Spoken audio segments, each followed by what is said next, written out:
Disclaimer. This video's information is being provided for informational, educational, and general interest purposes only. The information in this video is not intended to shock, enrage, or otherwise provoke the viewer. The sole purpose of this video was to raise awareness of true crime-related events. Copyright disclaimer: under Section 107 of the Copyright Act 1976, allowance is made for fair use for purposes such as criticism, comment, news reporting, scholarship, and research. Fair use is a use permitted by copyright statute that might otherwise be infringing. Non-profit, educational, or personal use tips the balance in favor of fair use. 911 was the address for the emergency. Oh my God, this lady just tried to break down my door. I shot through the door. Oh my God. Okay, repeat that address for me to make sure I have it correct.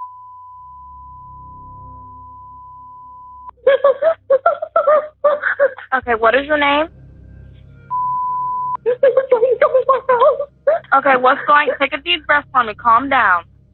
Oh my God. You said someone tried to break down your door, is that correct? Yes, the woman was screaming and yelling and she was trying to break down my door. Okay, it was a female? Yes. I didn't know what to do. I grabbed my gun and I shot at the door. And I thought she was going to get me. Oh my God. Okay, you said you shot at the door, is that correct? Yes, I shot at the door because she wouldn't stop. I told her to get away and she wouldn't. She just begging. She's begging.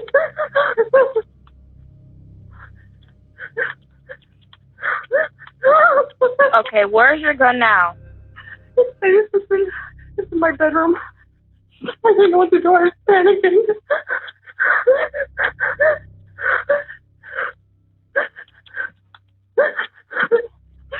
This is the woman who attacked me. Okay, do you still see the subject? I don't know where she is. I'm still in my house. I didn't open my door to her.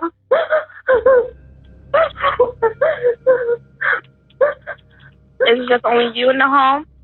Yes, it's just me. Okay, I just need you to lock all your doors and windows, okay? I have.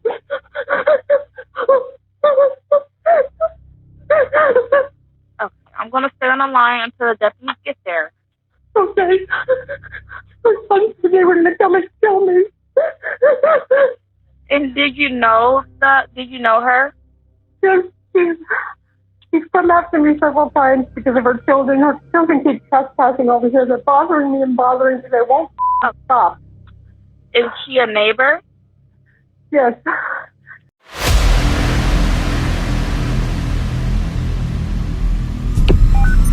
911, what's your emergency?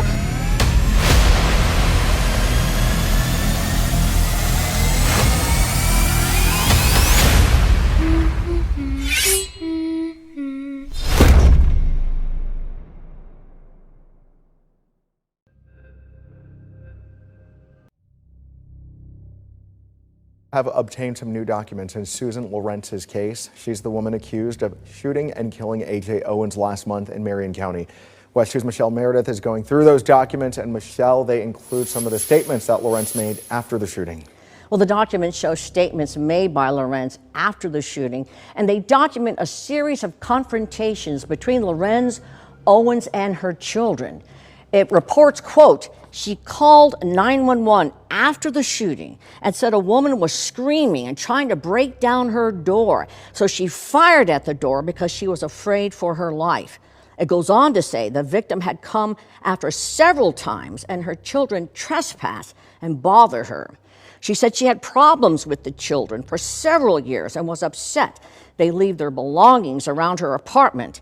They admitted calling the children derogatory names, filming or photographing the children, and raising her middle finger at the children in the past. Lorincz also said she researched Florida self-defense laws several years prior to the shooting and the day of her second interview. Lorincz fired a shot through her door, killing A.J. Owens. Public records show law enforcement responded to the apartment complex. Several calls were made by Lorincz. But in a follow-up interview, Lorincz told law enforcement she denied memory of using racial slurs at the children and said if she ever did it It just slipped out. Lorincz also admitted that she researched Florida's self-defense laws several years prior to the second day of her interview. Lorincz fired a shot through her door, killing A.J. Owens.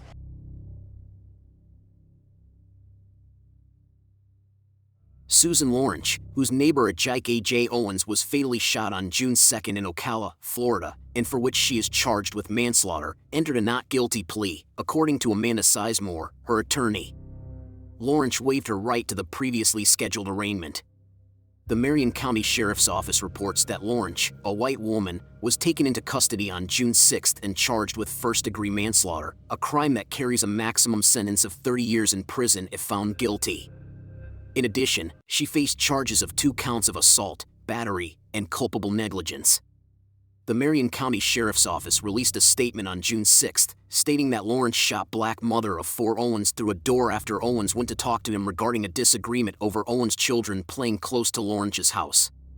Lorincz is still being held in custody under a $150,000 bond. According to court documents, Lorson's pretrial hearing was set for November 2nd and jury selection was anticipated to start on November 13th in her case. Her trial has been rescheduled for a later date as of 2024. Regarding the accusations that her client is up against, Sizemore chose not to comment. The Marion County Sheriff's Office released body camera footage on July 3rd. It showed 7 incidents between February 25, 2022, and April 25, 2023, when Lorincz called deputies to report that children from the neighborhood, including Owens' children, were playing close to her home. In her interview, Lorincz claimed to be acting in self-defense, but the sheriff's office released a statement on June 6 stating that after the investigation, detectives were able to establish that Lorincz's actions were not justifiable under Florida law. At a virtual press conference on June 27, the family of Owens urged the prosecution to raise the charges against Lorincz from manslaughter to second-degree murder. On June 26, Florida State Attorney William Bill Gladson stated that there wasn't enough evidence to support the allegation in court.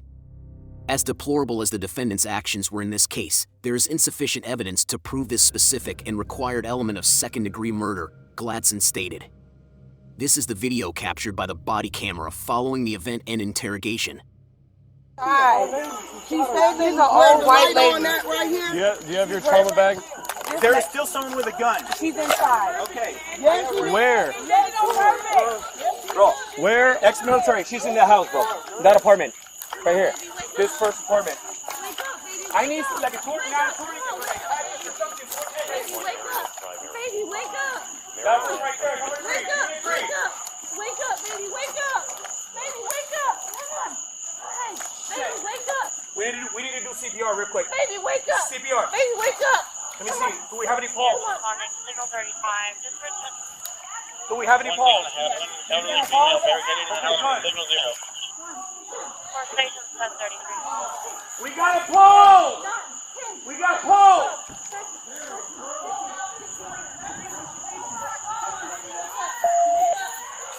I'm in front. All right. Sheriff's Office, come outside with your hands up! This is the Marion County Sheriff's Office, come outside with your hands up!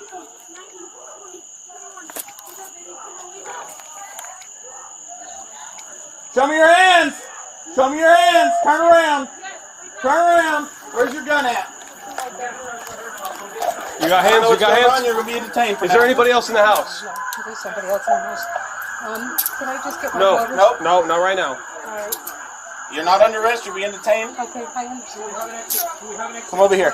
Wait, can you close the door? I have 2 cats inside. Hold I on. don't want the cats still running out.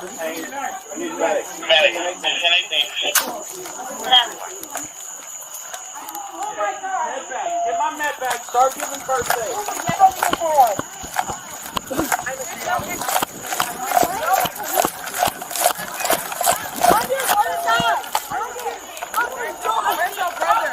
Inside, London. Come inside. Come here. Come here. Come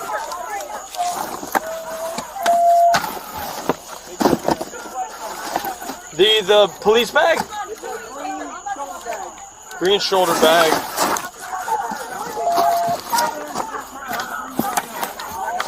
Here. Go assess the person down. Okay. You're fucking done, man. In your house. She's still with us. Here. Move. She's got a pulse. Move. She does. Here. Yeah, she's got a pulse. Where's the gunshot wound? I don't know. Right here.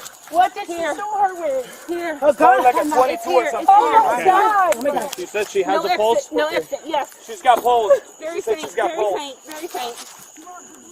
There's no exit. Bro, this lady's been planning to do this for the longest time, bro. Cops on this fucking woman for fucking ever. Oh my God. Hold the flashlight. I got it. Where's she shot at?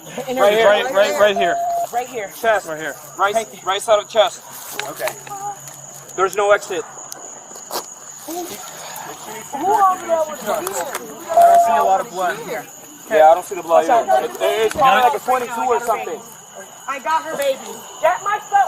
Get my phone. Can you leave number? Can't talk about it. They're in my house. That's the mother right there. That's her mother right there. Hey, boss man, keep the light over here. Yeah, I know you're upset. Focus on CPR, man. Let me do the rest.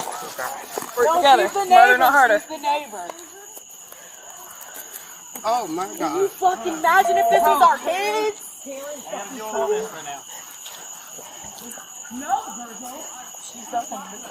Boss man, take a few steps back. Just keep the light right here. If you need to switch out, let somebody know. Got you. Alright, hold on. Let me cut so I can see where her wounds are. Oh my Yeah, God. alright, bye. Kids are saying that they only heard one shot. She's not the single. Okay. Good. I knew it. I knew when I seen them over here playing today. I said she was all acting as. We always bro. call the cops on this woman. They won't do nothing about her. I seen the kids praying, bro. I knew it. You guys are positive there was no exit wound? I checked it. I didn't see Shine your light in anything. the bag for me. Here. Let me roll her over. Yeah. Yeah, check her back. No. Any exit? No. No exit. Oh, girl, got a great truck. Bro, this is fucking crazy. Alright. Oh, girl, got a great truck. They got it right there. Man, come on now, bro. For some kids, boy. For kids, And you said there's no exit? No, I didn't see one unless it's in another spot. Damn, and the kids was over there. They wasn't even open here. They sitting right there watching them all day. Yeah, hold this flashlight. I'm gonna scan her legs Yeah. real quick.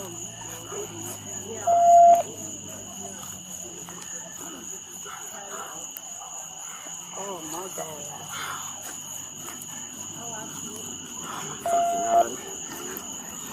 You're so close. Can they advise if there's anybody else in that house? I have no idea. Come on, boo, stay with it. Hey, can you go show medics where we're at so they don't get confused? Right here. Over here.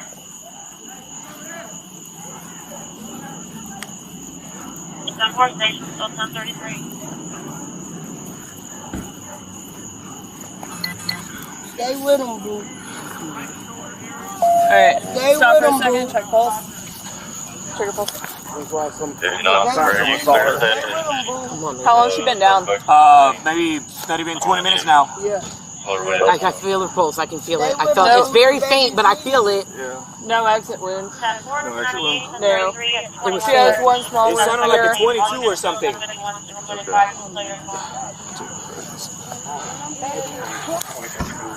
Bro, for the kids. Praying, bro. The kids. Right here, we still need to clear it. It sounded like a 22 or something.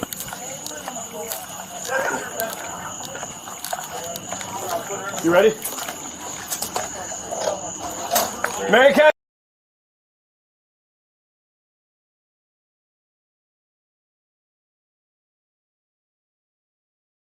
Do any of y'all have crime scene tape?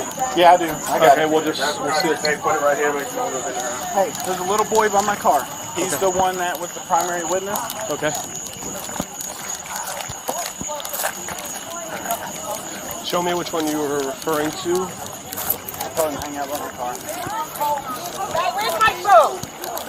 Where's should have been in jail. She should have. Hey, get your ass in the house now. Did you see him? I didn't see him. How you holding up, ma'am?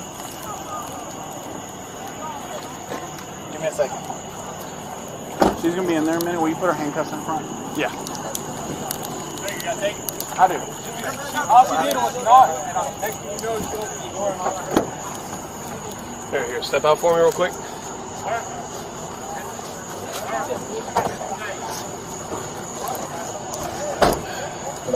All right, I'm gonna move your handcuffs to the front. All right. The road, anyone has to get out. Please lock my house. We're gonna secure your house. Okay. All right, let me see your. Right. Lay it together like you're praying. Okay. Okay. All right. In my pocket is my keys for the house. We'll grab those in a second. All right. Yeah, because there's too much stuff in my. I don't want anybody to grab the gun. No one is gonna go inside. All right. Okay. All right. Are you? Actually, I don't know where my keys are. Shit. All right, that's fine. We'll figure it out. All right. All right.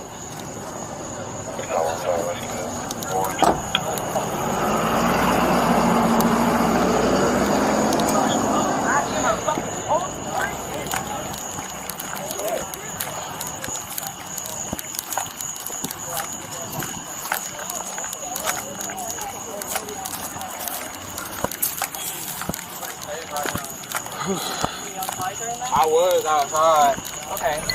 I can tell you what I heard, too. Okay. The kids were playing outside earlier, right? In his yard. And yes, ma'am. And one of the little kids, he left his iPad on the ground. And I guess the old white lady that shot the lady, she grabbed his iPad and she threw a roller skate at him. And she came out with the umbrella too and was trying to swing at him or some shit like that. Okay. And then is that what you heard or is that what you saw? That's what I heard. Okay, well let's just focus on what you saw. And the only thing I heard was her knocking on the door pretty loud, right? Who was knocking on the door? The lady that got shot, right? She was knocking on the other lady's door. Yeah, like to see what went between the two kids, you know, like wait, between her and the kids. Did you see anything or? You gotta talk to the kids. You gotta talk to the kids. You gotta talk to the little kid and the older one. Okay. But all I heard was knocking and then a gunshot. That's it. There were no fighting, none of that. But you didn't actually see anything? No, sir. No? Okay. All right. Thanks, my man. Stay around in the area if we need you. We'll let you know, all right? I appreciate it. 965 or 13 Victor. Hey! Over here. Hey! Oh, okay. Did they see you? They did. They took their This is supposed to be one of the kids that saw it? Yeah. Yes, over there.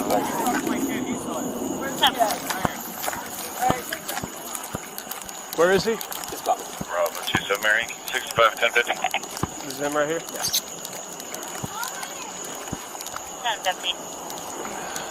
Going into the Bellevue Christian Academy, Florida 28. What's going on, my man? Here at Quebec, India 18 on a white Mazda. All right, first, Here, give me this. It's okay, relax. Nothing happened. You're good. What's your name? How many does he need?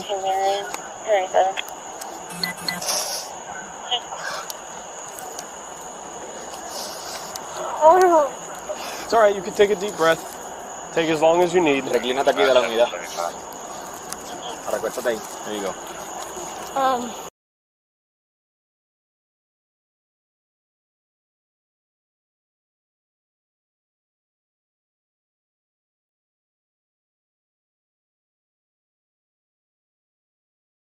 Truth and a lie?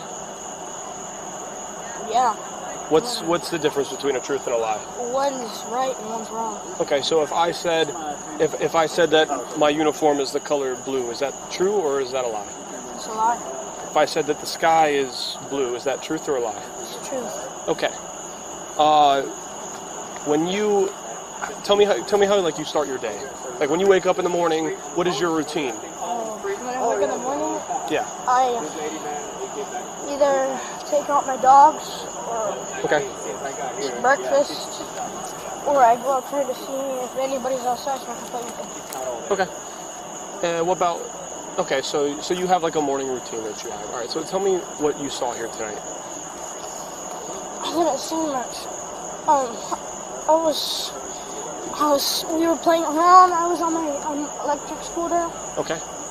And then my friend's mom got mad.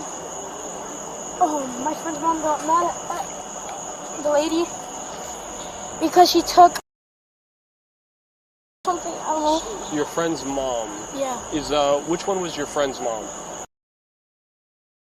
My friend's mom was right there. The one laying on the ground? The one that was laying on the ground. Okay, so that was your friend's mom. She got mad because the other lady had taken an iPad. Yes. Okay, so what happened And after she that? gave it back. The other lady gave it back? Yes, and then... So then, my friend's mom, she came and banged on the door, her window. Okay. Slide door. That, she banged on that, and then the door. Okay. And then I was on my electric scooter right here, and then I don't know where I hear a big bang. Okay. I was running. Did you actually see anybody with any kind of gun, anything like that, or did you just hear? I just hear running. Okay. What did you see after that? I don't know, I came outside and I saw my friend's mom on the ground. Okay. Good job. Alrighty. This your boy? Yes, sir. Was this the one you were No, referring to? it's not. Okay, she might be she might be talking to them over there. All right. You guys will be around, right? Yeah, I'll be here. Okay. Do you have ID on you? Yes, sir. All right. I got our process intervention specialist coming as well. I'm sorry?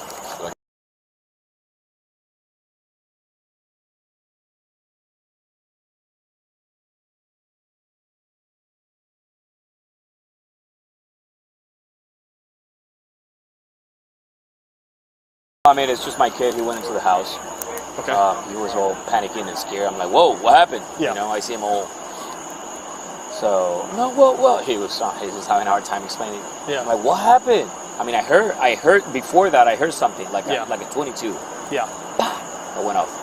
And I'm like, I mean, obviously, I know when I hear it, you know what I mean? Yeah. And then, I mean, when he said that, I put 1 and 2 together. I'm like, whoa, let me see. So I'm walking out. I see everyone going crazy. The kids crying over there. Sergeant, say get everybody's information. Do not do interviews. Major crimes going to do the interviews, okay? So just gather. Get all his information, his son's information. I already got it all. We got to go get other I need to get the suspect. You got his address and phone number? Yes, sir. We might not going to go pretty late. No, that's fine, man. I mean, we want to get all the answers.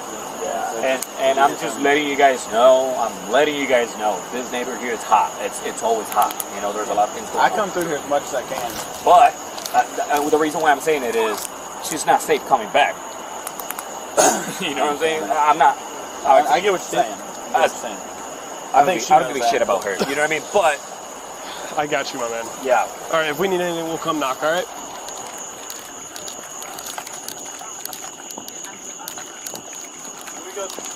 Yeah, I'm gonna get her 43.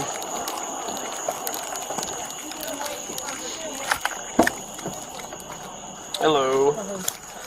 All right.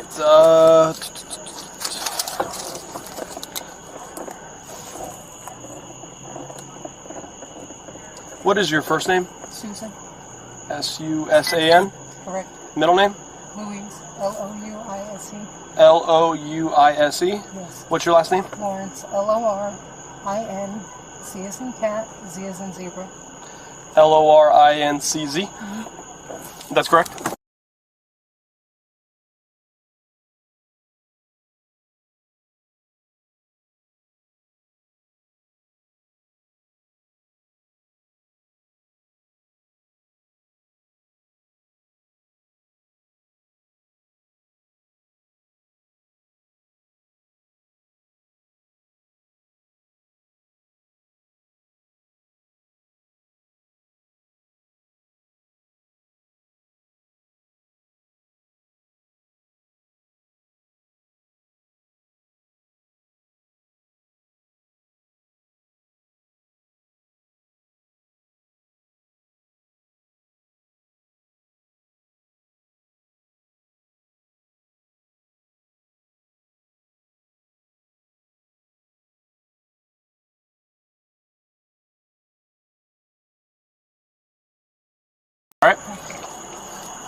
Yeah,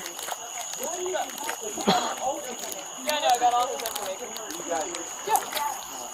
Both, you got both sons? Yeah.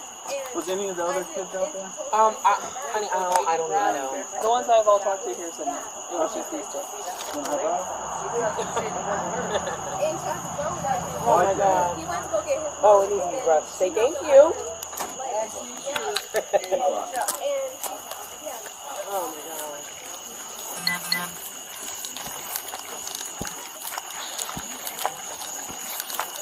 She holding up pretty good? Yeah, she's fine. Just check on her like every 2-3 minutes. Just lay eyes on her. Yep.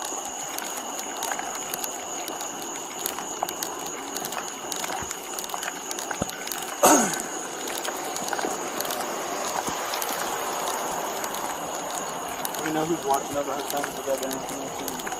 They want me to notify him, or they want us to notify his dad. His dad. Is their dad part of their life? Yeah. Do we know that information? Yeah, dad's part of their Do life. we have He dad's just- information? Alright, she's got the crime scene logs. I can take over the crime scene logs to come here anyway. As long as somebody comes to get there like midnight, that's perfect. Yeah. We just need, like I said, we just need to keep an eye on her car. If she's in there, we got people. You got a trainee right here. Listen, he's got the suspect in his car. He can't take it. That's because he's going to have to know. I got one suspect. Hey, go to my car. In the paperwork box, look through, find a crime scene log, and just sit in the car with her and start a report. Right.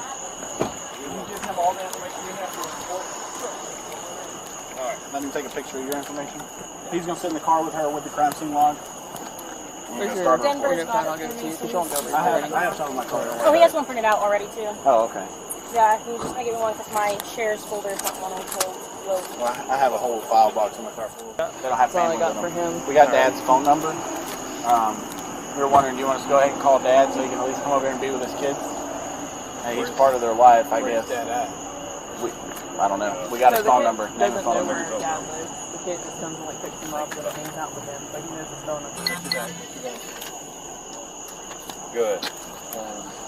Start that. Just go sit in the car with her, start that, get the report, and I'll get the victim's information for you. The kid's also saying Okay. he had a roller skate thrown at him. There's a roller skate right there by my car. Okay. I'm about to go get it right now. Yeah, I guess. Can we see lights off the strobe? Yep. It'll be the cruise lights. The cruise button. Just turn lights off, press the cruise button. All right.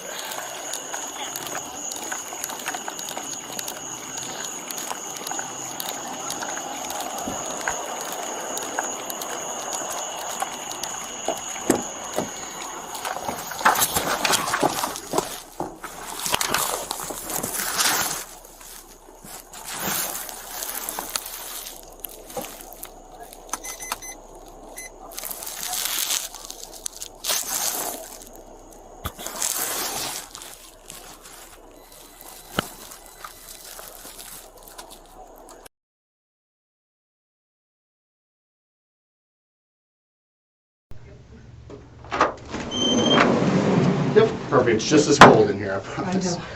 All right, give us just a couple minutes. Okay.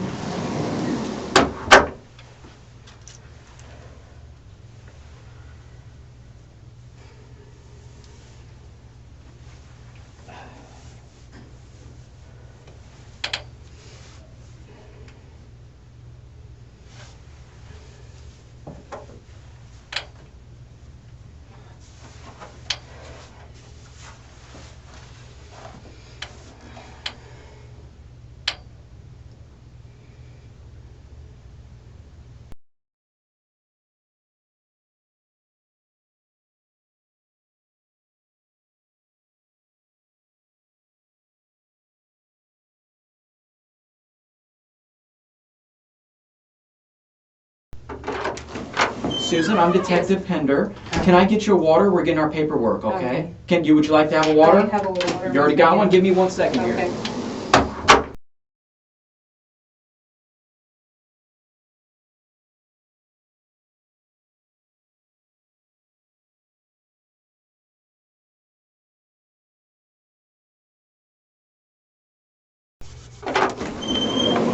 Susan? Okie dokie.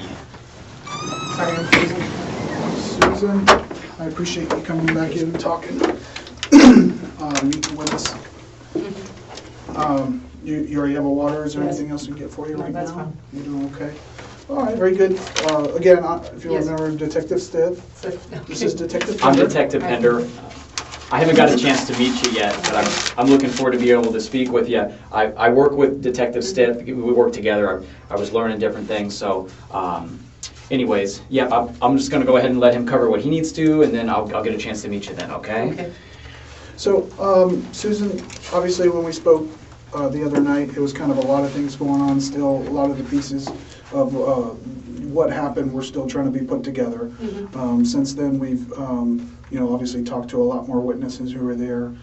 We've gained access to some video from around the area of where your complex is located. So during those interviews, during that process of obtaining new stuff, obviously it brings new questions that we wanted to kind of cover with you and try to verify some of the stuff you said, as well as clarify things that we don't quite understand. So I was hoping that we could do that today. Obviously, just like last time, I want to make sure that you understand your rights and everything.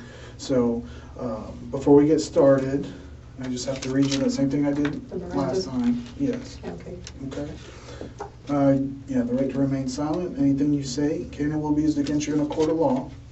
You have the right to talk to a lawyer with him, have him present with you while you're being questioned. If you cannot afford to hire a lawyer, one will be appointed to represent you before any questioning if you wish. You can decide at any time to execute these rights, not answer any questions, or make any statements. Do you understand each of those rights I've explained to you? Okay. And having those rights in mind, you willing to talk to us now? Yes. Okay. So, like I said, we've talked to a bunch of other people since then. Has there been anything that you've thought of since you and I had last talked, in person at least, that you can remember that maybe at the time, because there was a lot of emotions and, I don't know what else I could tell you, honestly. Okay. So nothing that happened that night that you didn't remember at the time, or you just, like I said, there was a lot going on that you maybe didn't think to say? I don't know what to tell you because I thought I told you everything. Okay, all right. So some of the things, like I said, we were just trying to clarify because we were in the room together for a while talking, and we went over a lot of different things.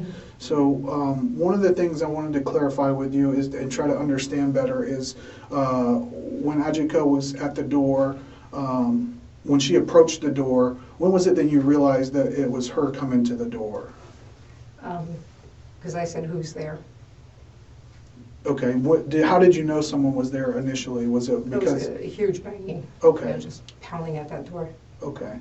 So initially, there was no words, it was just the pounding? Yeah. That's what started the interaction there? Yes. And where was the pounding at initially, where it first began? At the front door.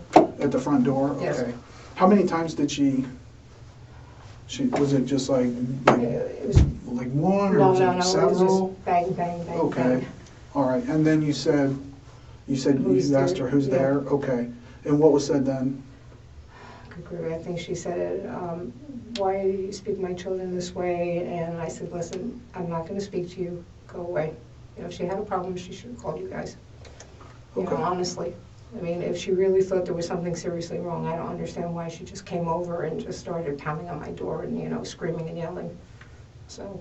And then what happened after you said to go away? To go away, and then it got quiet for a bit, and then she started really banging, just pounding on that door. Okay. She was relentless. How long is a bit, would you say? I don't know, like because 5, 10 seconds, or 2 minutes? Or? It was an extended period of time, probably 20 to 30 seconds, easily. But during that time, you didn't hear anything else? Did you think that she went away? No, well, I obviously knew she didn't go away because she was screaming while she was pounding.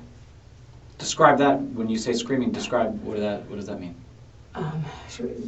You're not supposed to speak to my children this way. Why did you, and then she was saying, I'm going to kill you. And I'm like, holy shit, and that's when Well, you said there was like the initial barrage of the pounding, and you said, who's there? And she said, what you said about not talking to her children that way. Yeah. And then you said it got quiet. So there was no banging, there was no words being... No. said. Because I thought she went away. That's what I was asking. Basically, I'm sorry if I. No, it's okay. I thought, all right, she's just gonna do whatever she wants to do. And you said that was like 20 to 30 seconds. Yeah. And then did she start yelling again first, or was there more banging? It was banging. It was yelling. I thought she was just gonna break down the door. Okay. So I mean, my heart was pounding, and I was like, she's really gonna kill me. Okay, That's so all I felt. when she first came up and where were you when she started the beating? I was the in the very first bathroom. time. You were in the bathroom when she started beating. And did you come to the door? Well, I was approaching the door, and then she started screaming, and I knew who it was. Okay. I said, that's it. I'm not opening this door. Okay. And because I figured if she came in, she would just absolutely, pound me into the ground. All right. And then when it became silent, after that first round of beating on your door, where were you at then? Did you go? I think I went to wash my hands, honestly. Okay. Because I didn't know who was at the door, and I went to know, and then I was like, okay. So I went back and washed my hands. Okay. So that's during the time where it was kind of quiet, and you thought that maybe she went away. Mm-hmm. Okay. And when the banging and the yelling started again, where were you at then? I think I was in the kitchen. Okay. All right. And then what happened? And then she just kept banging and yelling. I'm like, you need to leave. You're trespassing. Get off my porch. Get out of here. I'm not talking to you. Leave. Okay. Who else was outside the door besides Ajika? No idea. You don't know? I have no idea. Where were the other kids? Because I know the kids had been over there prior to her coming over. Yeah, or? they were right by the, where the fence is, and then there's a sidewalk. They were right beyond that sidewalk, inside where it's supposed to be no trespassing. Okay, so they were outside of the fence while she was banging on the door? No idea. Oh, you're not sure? No, I have no idea. Okay. You asked me when the kids were there earlier. Right. So, and the kids finally, I went inside. I figured they left. So you didn't know who else was out there at that No time? idea. Okay. So you went to the kitchen and she was still pounding on the door and yelling. And I know we've kind of gone over this a lot, but I want to make sure, now we're getting more like in order of things, because the first time we talked, it was kind of just like, it all came out all at once. And now that you've had a little bit of time to kind of think about things that happened again and try to get it in a good order that things happen, because it's very important to be able to say, okay, this happened first, this will happen next, so that we don't get them confused or anything. Okay. So after that initial silence where, I wouldn't say silence, but it got quiet, you were washing your hands in the bathroom, and then the pounding and the yelling started again, and you went to the kitchen. What were you doing in the kitchen? I was looking for my phone. Okay. So I put my phone down somewhere, and I started panicking, and I started searching for the phone. And then she just kept banging and banging and banging. I'm going to kill you, I'm going to kill you, get out of here. And I'm like, I have nowhere to go. I mean, I was in the kitchen. There's the sliders, and the sliders are always locked. And just that one door, so there's no escape. Okay. I couldn't leave. I couldn't get out of there. I was like, Jesus Christ. And she was pounding so hard, the mirror on my wall was shaking. Okay. So that first time, I'm sorry to go back, but that first time that she pounds on the door, how long do you think that lasted before there was kind of the silence? I know you said she hit the door, you said, who's there? And that, what was it said? Probably 5-10 seconds she was pounding the first time. Okay. And then when it started again, how long, and I'm going to jump ahead just a little bit, but we'll kind of come back. When she started pounding on the door again and saying all that stuff to the point where you fired the gun, how long do you think that lasted? 2 to 5 minutes. 2 to 5 minutes. I don't know. Everything's kind of, it was a while. I mean, it was a while. And I kept thinking, okay, you guys are going to show up, because I had called earlier and no one was coming. I'm like, shit, I couldn't find my phone. And she was just banging and banging, screaming at me, telling me, I'm going to kill you, I'm going to kill you. I'm like, she's really going to kill me this time. That's all I kept thinking. She's literally going to come in this house and kill me. Okay. When did you find your phone? At what point? After I shot her. I just started searching the house frantically until I found it, and I wanted to make sure that I called and said, I shot, because I heard her go, ugh. Where was your phone? I think it was in my computer room. In the computer room? Okay.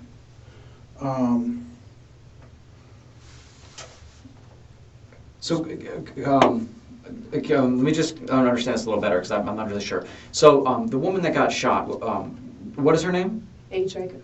AJ, right? It's AJ. Yeah, okay, and how long have you known her? I really didn't know her. I just, she was a neighbor across the street. Okay, so how long has she been a neighbor across the street from you? Help me understand that. A year and a half, 2 years. Okay, year and a half and 2 years. And in that year and a half and 2 years, how many times have you guys been able to talk? We've never talked. It's more like screaming. No, okay, all right. So maybe the better word would be communicate. How many times have you guys been able to communicate in that year and a half or 2 years? 2 or 3 times. 2 or 3 times. And in those 2 or 3 times over a year and a half and 2 years, what were you guys screaming about? What were you guys communicating about? She would take her dog and walk it on my sidewalk to make sure it's shit on the sidewalk. And Yeah. like, oh, are you kidding me? Yeah. You know, of all the places you can walk and take your animal, you're going to come here. And Sure. She said it's the only place my dog will go to the bathroom. Okay. I'm So, like, no, I don't think so. okay, No. so you guys would have a disagreement regarding that, some screaming regarding the dog pooping where it shouldn't. What else would you guys communicate about in that 2 or 3 times? Then one time she was talking to the neighbors and she said, oh, that bitch over there is crazy. And I went, no, I'm not going to, sorry. I walked over, I said, what is your problem? And she just went on a tirade. I have never heard someone scream like this woman. I was like, Jesus Christ. Uh-huh. And I mean, she exploded. And I'm like, oh shit. How long ago was that? 2 months ago. 2 months? 2 or 3 months ago. And then she was saying I called her kids all kinds of names. And I'm like, no, I didn't. And the more I said no, the more irate she got. Finally, I'm like, you know what, let me just back off, say yes, I'll apologize, and scurry away. What kind of things was she saying that you called her kids? That I called them racial slurs, that I called them slaves, and that's never happened. I mean, when she said, I'm like, what are you, stop already, stop lying, And I was like, enough, what? I did call them retards once, because they just kept coming and coming. I said, are you retarded? You can't read the sign? Okay. How many times do we have to tell you you're trespassing, Now, all these kids nowadays, they have tablets and phones and stuff. Are you, I mean, you can tell us the truth. I mean, it's just us in here. I think we were looking at different videos and people were telling us about, we spoke to everyone in the neighborhood separately. Was there other times when you got frustrated or something with these kids and you said something else that we're not talking about? I mean, have you said other words to them or something about middle fingers or something? Tell me about that. It wasn't at the kids, it was at the gentleman. Who's the gentleman? I only know him by his name, Sapito. So, okay. So he's a guy, he gets all the kids together, so they're screaming and yelling and they're doing all this crazy stuff, and I'm like, stop already. And I asked him, I said, please stop. I don't like the yelling. I just, I'm sorry, going to break down. No, take your time. What is the crazy stuff that Sapito has these kids doing? Tell me about that. He used to ride a four-wheeler. Uh-huh. And he would come around the house. And I'm like, what the hell are you doing? Then he'd have the kids on the back, no helmets, no nothing. And I'm like, stop already. The one time I went out there, he almost hit me. Uh-huh. He's like, missed you. Jesus Christ, really? And I'm like, I just can't deal with it. I have an injury right now. I have an aneurysm on my left kidney artery. Mm-hmm. If he hit me, he'd have killed me. So, was it on last Friday that you were kind of giving him the middle finger then? Is that what I was understanding? I may have given him the middle finger because they're just out there and I took a picture and he's like, oh, go take more pictures. I'm like, because... What other kind of crazy things is he having these kids do? Is it something where he would have them exercise and scream and yell, and the kids are like, we're tired, stop, we're tired. Is he like a coach, or do they play sports I don't or know. something? I have no idea. And he's like, come on, you weenies, get moving. And the kids are like, no, we want to stop. He's like, you can't stop. Is he the father of one of those kids that live? I have no idea. I'm not sure. I don't know who he is. I just know that. And I asked him, I said, please. I said, one of my friends was murdered when I was very young. And she screamed. She was bound and gagged, and the guy thought he killed her, and she screamed. And so every time those little kids scream, I keep thinking of my friend Elizabeth. Tell me about that. Whoa. So, and I asked him, I said, Sapito, please, these kids screaming like this, it's triggering me. I don't want to hear this, And he's like, you're full of shit, you're a liar, you're this, you're that. I'm like, really? I'm like, why would I tell this story and it's not true? I know this is kind of not really related to what we're talking about, but what happened with your friend? Is that when you were very young? Or? 14. Oh my gosh. So a guy came and he raped her and he beat her and he thought he killed her. And he bound her up. She was at Shilton factory, the Old Spice factory in Jersey. Oh, wow. And next to it was a children's playground. And he buried her there in a shallow grave. And she wasn't dead. So when the coroner said that there was all dirt in her lungs because she kept screaming and screaming and screaming. So every time those little girls screamed, it just kind of, made me think of Elizabeth. Have you ever been a victim of any violence? Oh, yeah. Describe that to me. I was raped and beaten. Did that happen here or in New Jersey? In Jersey. Okay. And how long ago was that? Started when I was 4, it didn't stop until I was like 20. Okay. And was New Jersey police or whatever able to help you out with that, give you justice or anything? No. Was that ever reported to law enforcement? No, because I was starting to be killed. Okay. So that was something that wasn't reported. And was this from a known family member or something? I worked Special Victims Unit for years. Okay. So this was from a known family member. Have you ever been a victim of some kind of violence from a random person or something like that? Yes. Describe that to me. I was dating a gentleman, a doctor, up in Michigan. Uh-huh. And we were going to, move forward with the relationship and everything, and he got super drunk one night, and he started beating me. Uh-huh. So that sounds like domestic violence, someone else that you were associated with, and they did something bad to you. Were you able to report that to New Jersey or whatever it may be? Were they able to arrest that man? No, that was up in Michigan. Michigan. Were they able to arrest him for anything? I never said anything. I was so embarrassed. Sure. Sure, that's common. I'm an adult, Yeah. I should know. I mean, as soon as he finished and he passed out, I left. Okay. And just got out of the situation, never spoke to him again. Have you ever been a victim of anything like robbery or anything like that before? In Jersey, yes. Okay.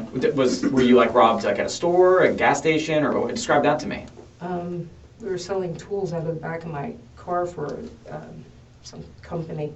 And we stopped at a stop sign. It was myself and 2 other girls who were doing it with me. Uh-huh. And they entered the car and just took everything. Who's they? Who did that to you? I can't remember. It was a bunch of guys. Okay. That were in the neighborhood. Were you able to get them reported? And they were able to... We reported it, but they never found them.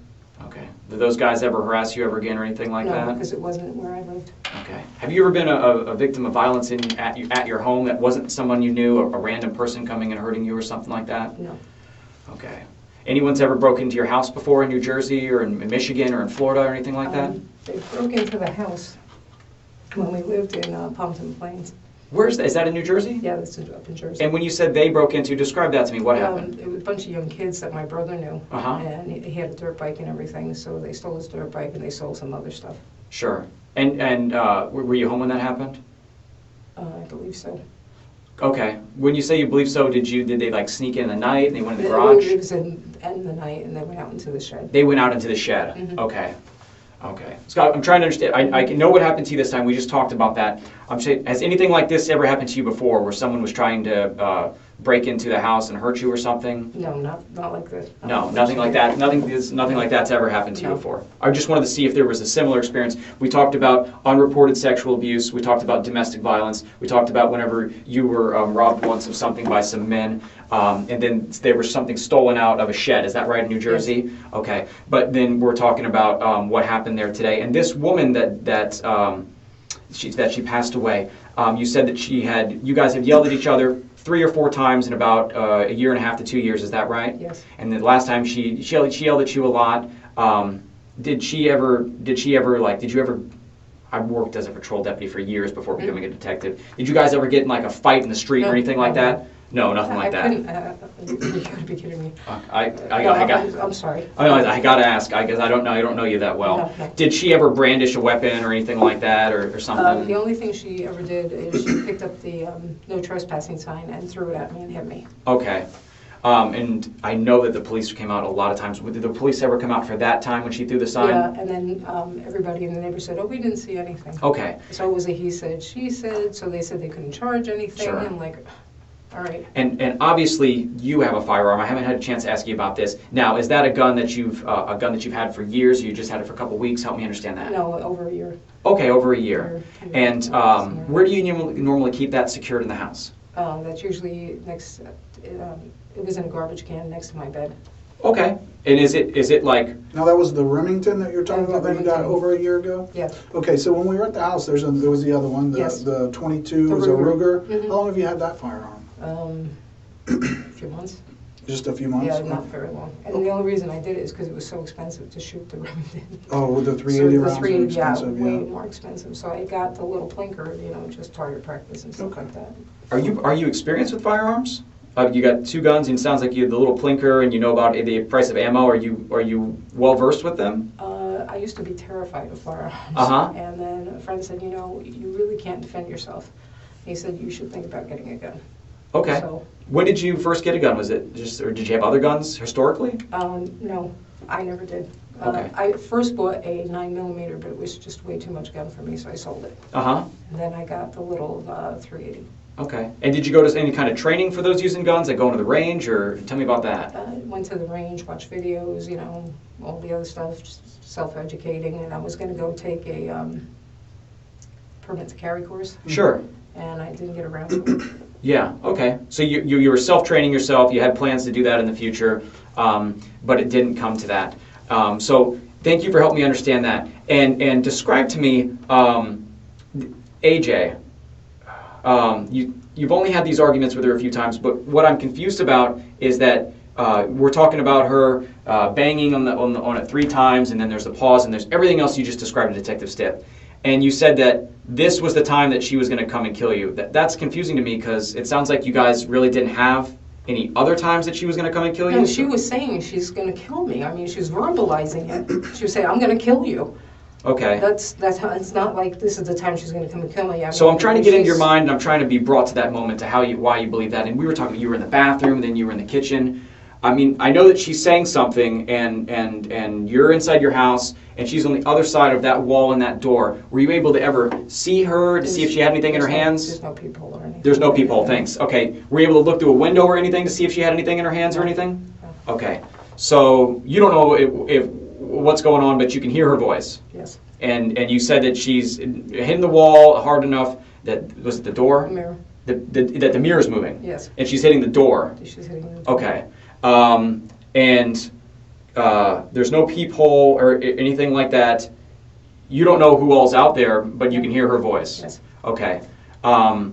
What made you shoot that spot on the door? It sounds like you had some experience with the gun, so bring me to that moment where what happened? I grabbed the gun, I was shaking like a leaf, and the more she pounded, the more she screamed. I was like, "Stop, stop, stop, go away, move away." She wouldn't move away. Finally, "I'm going to kill you," and that was the last time, and I just fired the weapon.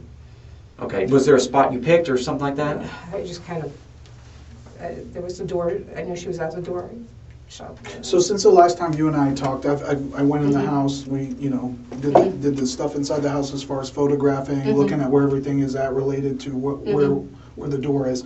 And you said you had shot from the kitchen, so when you come in, it's like a table. Kitchen table? The table that's there, the 2 seats with the table. Okay. That's where I shot from. That's where you shot from. Okay. Like right next to it? Yes. Or like further back? It was, I remember the table being there. Okay. How were you holding the gun when you fired it? Like With that. 2 hands? Yeah. Okay. Now, you were initially in the kitchen when, well, you went to the restroom and then you were in the kitchen looking for your phone while she was pounding on the door. And you said that you believe it was between 2 and 5 minutes. Yeah. Was that total time before, from when the first pounding started to the time that you fired the shot, 2 to 5 minutes? Or do you think it was shorter time than that or longer? To me, it seemed like 2 to 5 minutes. 2 to 5 minutes More, total? Well, by the time I shot the weapon, at least 5 minutes. Okay. So, Did she ever try to open that glass sliding door or open the door handle or anything like that? Or was it just the pounding? I just remember her pounding and pounding and pounding. Okay.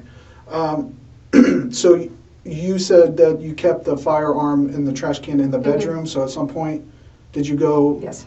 So you thought about it and said, I might need this, or? Absolutely. I mean, I got terrified. I mean, I was so terrified she was going to come in and kill me. Okay, so you left the kitchen area? Yes. And that's when you went to your bedroom? Yes. Okay. Where was the other gun at that time? Do you know? I thought it was right there. The Ruger? I thought the Ruger was right there. I mean, we found, yeah, it was, but you said that you used the 380, right? Yeah. When you fired the gun? Okay. Is there any reason why you chose that gun aside the other one? They were both loaded, right? They were both loaded. I was just the one I picked up. Okay. Did you handle the other gun at all? I don't remember. Honest to God, don't remember. Okay. Because the reason I asked is when we went in there, the 22 was actually on top of the 380. So, I'm just trying to figure out how it is that you went in there, took the 380, fired the 380, went back, and you would have put it back in there, but then the other gun was on top of it. So I'm just trying to figure out if maybe, you're just moving stuff around when after things happened or something fell? I'm just trying to understand. It may have fallen off the bed. I don't know. I just remember looking for my phone, and I just remember I put the gun back in, so there's all kinds of papers in there, so it could have flip-flopped. Is that an actual, like, do you use it for trash, or those important papers that were in there? Those are papers that I keep. Okay. All right. So you said it was about, let me ask you this, and maybe this can kind of help us get a better time frame. From the time that you called 911, these kids are on my property again, they're yelling, what happened that first 911 call? That time that you hung up with 911, how long before she showed up and she was pounding on the door after you hung up? 10 minutes. 10 minutes? Yeah. Okay. So about 10 minutes after you disconnected and they said, hey, we have deputies on the way, 10 minutes after that is when she started pounding on your door. Okay. And you say anywhere, you believe from 2 to 5 minutes? Yeah. Okay. Is there,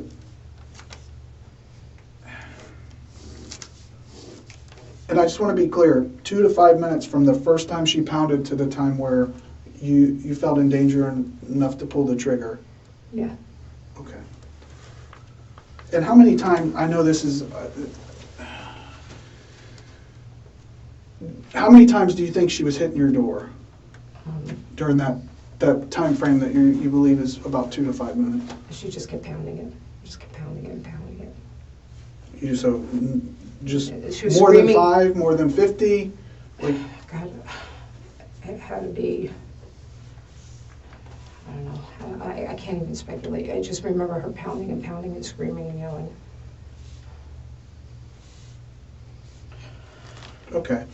And did you call 911 immediately after?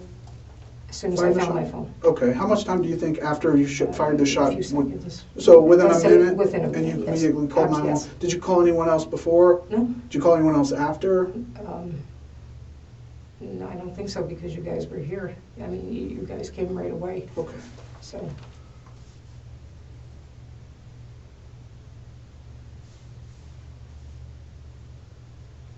Okay. What's with the racial statements that everyone's saying that you made? I mean, have you ever used the N-word and they're using it against you? Have you said it in passing or something? I have no idea. But it could have been I was speaking Hungarian and instead of English. So you're native Hungarian? Is there? My father was Hungarian, my mother was Polish, so we spoke mainly Hungarian in the household. Okay. And is there, have you ever spoke Hungarian to these kids or anything like that? Yeah, and they looked at me and they said, stop making up your language. I said, okay. So let me ask you, real quick, you know that we had your phone, right? Okay, so a judge actually signed an order to allow us to go into the phone and look over certain things that would assist in trying to identify the time frames of things that happened. And during the interviews where we were out there talking to other people who live in the neighborhood, they told us that there's been times where you go out and either create video, like record with videos or take photographs of what the kids are doing in your area out there. So you know how anybody could have a phone or a device that's recording. So you would imagine, I'm sure the kids have phones out in the neighborhood. A lot of them have tablets that record video. So when we talk to these people and we talk to them, they tell us something, but we have to kind of verify that. So we ask them the same questions. Do you have any video, audio, anything that would document as what you're saying is true? So when he's asking you questions like that, sometimes we have to ask questions that we already know the answers to. And it's not to try to trick someone. It's just to try to see how credible they are and how reliable their statements are. So when we ask them something that we already know the answer to, and if they answer us and it matches up, then some of the stuff that we're still trying to learn and put the pieces together to, we have more credibility and believe in that. Again, he was referring to some of the racial statements that have been alleged. Where does that come from? And like, is there something more, like, did something happen in the past, or is that how you were raised, or is it just something because these kids are just always like when I was antagonizing 12 years old, you? They're forever antagonizing me. When I was 12 years old, some girl in middle school thought I was some other girl, and it came down to where I was stuck in a phone booth, and at least 35 other people were around, all blacks. And so they ended up calling the police, and he had to disperse the crowd.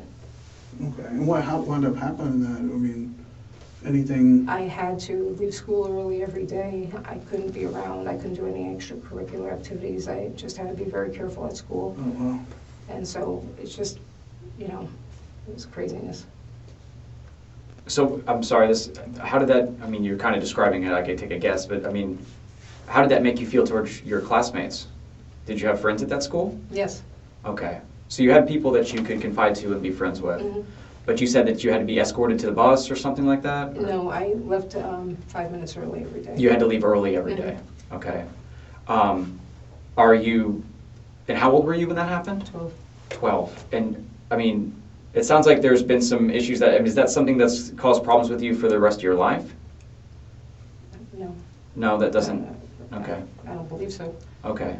So we're just trying to figure out where some of these, you know, we heard that you said the F word and the B word. These are what the kids are saying that I day. definitely dropped F-bombs. Okay, and Definitely. what are you saying the F word to?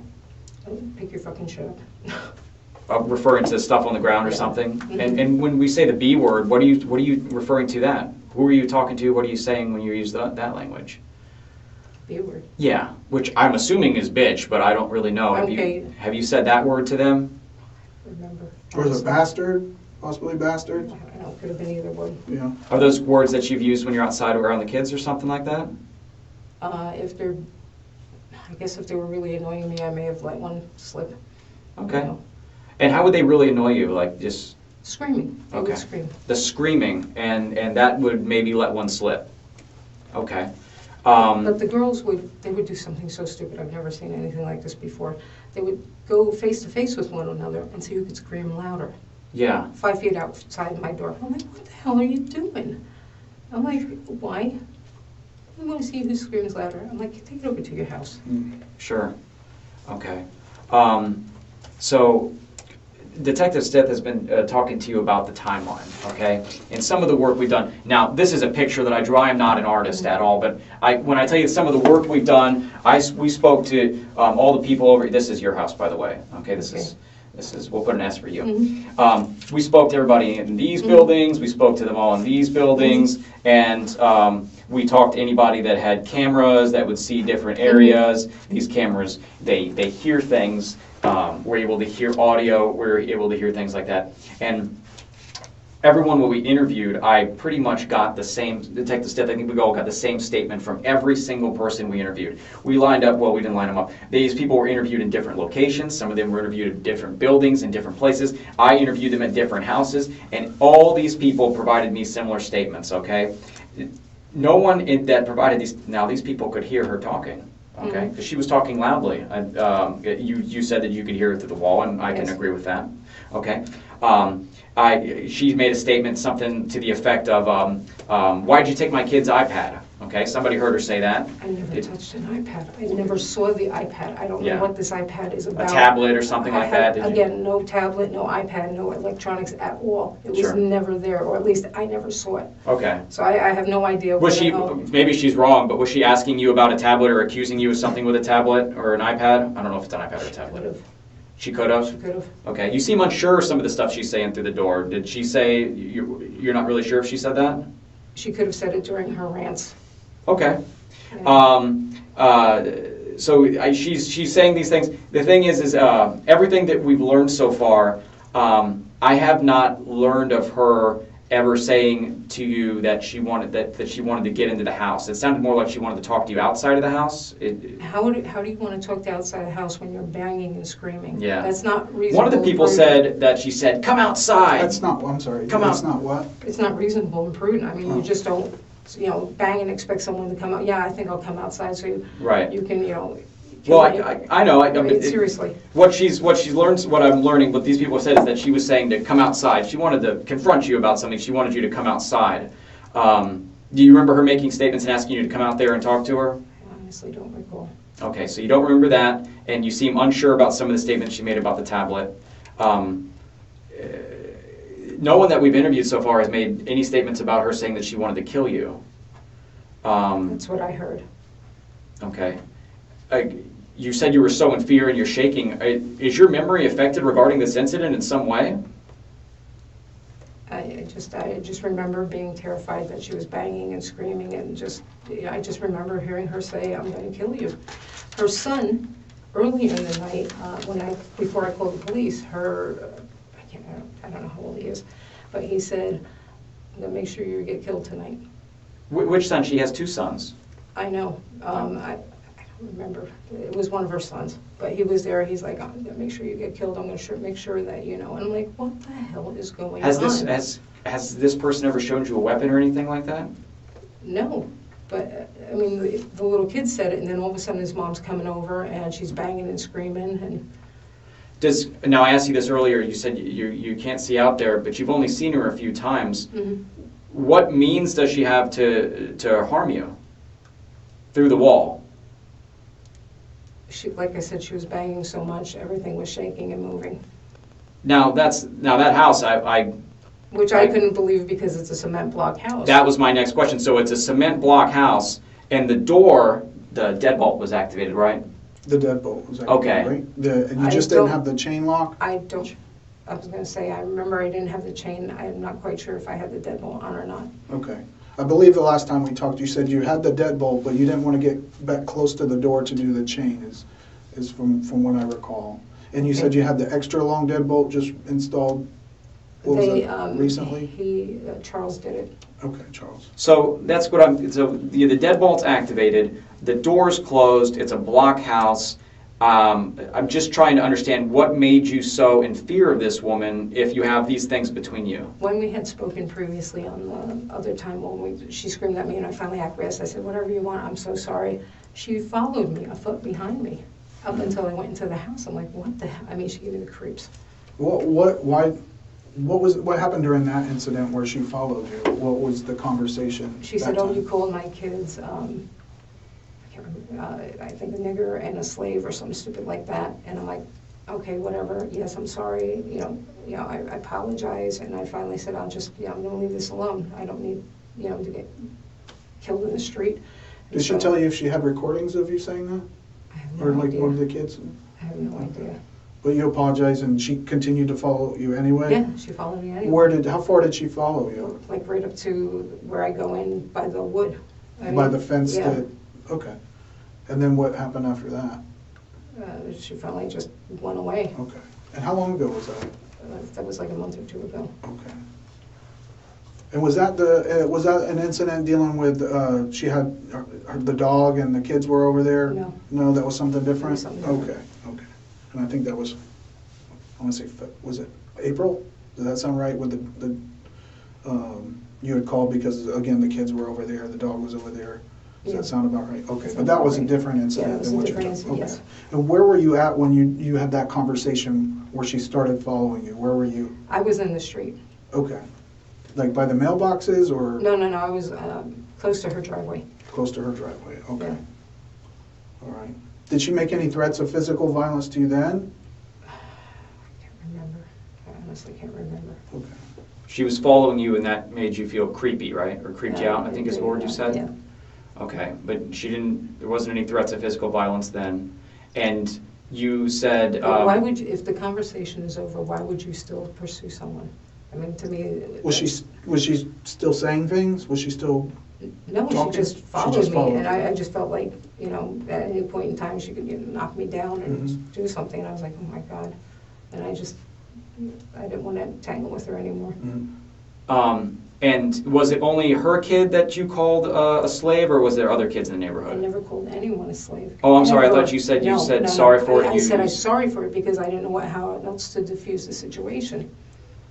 Okay, so you told her that you did say that, but you're saying that you were saying it to diffuse the situation? Yes, absolutely. So have you ever called any of those kids? Never called them a slave. Never. Never said anything about this not being an underground railroad? An Underground Railroad comment or something like that was mentioned? No. We did so many interviews. Jesus Christ, no. There was a statement like that made. All right, that's new to me. I mean, it's completely new to me. I don't know where the hell that came from.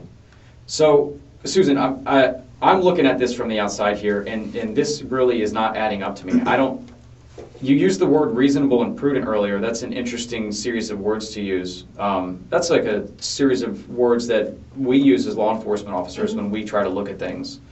And there's a big jump here that you're making logically that doesn't, I can't seem to make the jump. I'm having a really hard time getting there.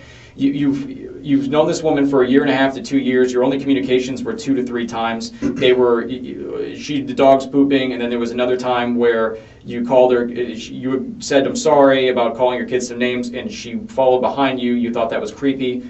She's never threatened you. She's never displayed a firearm towards you. She starts yelling on your patio area, banging hard on your door, which your door is locked, and then you're scared. Now you're saying that you're scared, which, okay, I can get to that. I can get to that point that you're scared. There's someone knocking on your door. No, it wasn't knocking. It was pounding. Pounding. There's someone pounding on your door. Right. There's someone pounding on your door. They're pounding on your door, and I can't get to the point where pounding on the door leads to you being hurt or killed. I can't get because that. I thought she was going to break the door down. The door, you could see that it was all repaired and re-repaired and all that crap like that. So I never felt that door was secure. You have an extended deadbolt, and you've never been in any kind of violent situation where someone's kicked in your door or like Kool-Aid Man through your entire wall. There has not been that situation. So I'm trying to do the reasonable and prudent. I'm trying to come into your shoes there, and I'm having a hard jump there because describe to me, AJ, what does she look like? Tall black woman, heavy set,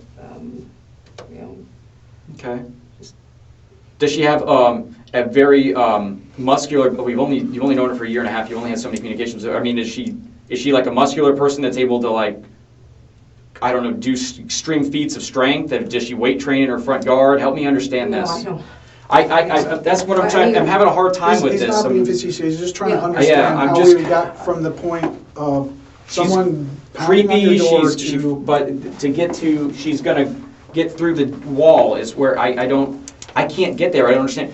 What if, and I was thinking about this earlier, what if the police officer had already arrived and she is loud and she's still yelling, and now the officer's standing in front of the door and he does some knocks, but she's still on that darn patio yelling, and you're shooting, you can't see, there's no peephole, there's no window, there's nothing, and then you shoot, and what if the darn officer was on the other side of the door?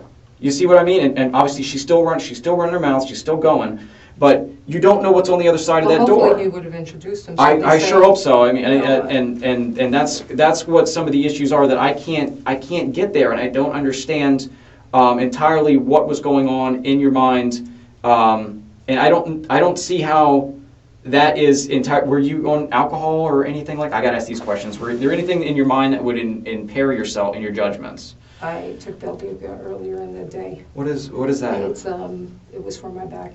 Okay, is that a narcotic? Yes. I'm not a muscle relax. I'm guessing here. No, it's a pain reliever. Okay, it's a pain reliever. Mm-hmm. And does that have like something on the bottle that it would? It's a film. Okay, does that like don't use motor vehicles or something like that? What does it do to you? How does it make you feel? It just makes me sleepy. It's called, what is it called? Belbuca. Belbuca. Belbuca. Okay. Does that have to do with your artery issue in your kidney? No, I had a car wreck. So I had a fusion in my lower back. I'm sorry, fusion in my neck, and then laminectomy in my lower back. Mm-hmm. And I've got this knee that goes backwards. So I have some issues. Okay. And I have a torn rotator cuff. Okay. And do you have issues with any kind of previous, from the car accident, I have to ask, a head injury which would impair your memory or affect your memory or anything like that? I don't remember. I think I hit my head on the steering wheel from the accident. Okay. Do you suffer time and spatial memory issues where you can't remember a certain amount of time and things like that? And the reason that I ask that is you have indicated that this was somewhere between like 5 to 10 minutes or something. Am I getting that right, Detective Stiff? Okay. From the cameras that we've looked at in the area here, this incident did not last for 5 to 10 minutes. Okay. Mm-hmm. Now, from the people that we spoke to, there's aspects of this that I can agree about. She's talking loud. She's banging on that door. We're going to agree with that. But the actual number of knocks, you did 3 knocks, and then you said there was a pause. I never said 3. Well, you said bang, bang, bang, and then she stopped. which I counted 3. Now, Okay. if there was something different, you can tell me. I was remembering earlier. You said bang, bang, bang. There was 3. Then she stopped, and then she continued to, and then what happened happened. Mm-hmm. Nothing has led me to believe, as an investigator, that it was like 5 to 10 minutes. Okay. Okay, maybe it just seemed like it was longer. Okay. Probably because, the adrenaline rush and just getting so upset. And Sure. Whenever adrenaline comes in, it can make things seem like they stretch out. From some of the other statements, we've got some of the things that we've learned. It sounds more like there was 3 knocks, and then there was 3 more, and then she was shot. It sounds like this was very quick. It sounds like this was like within a span of less than 20 seconds is what I would say. Is it possible that your time is off on this? it could be.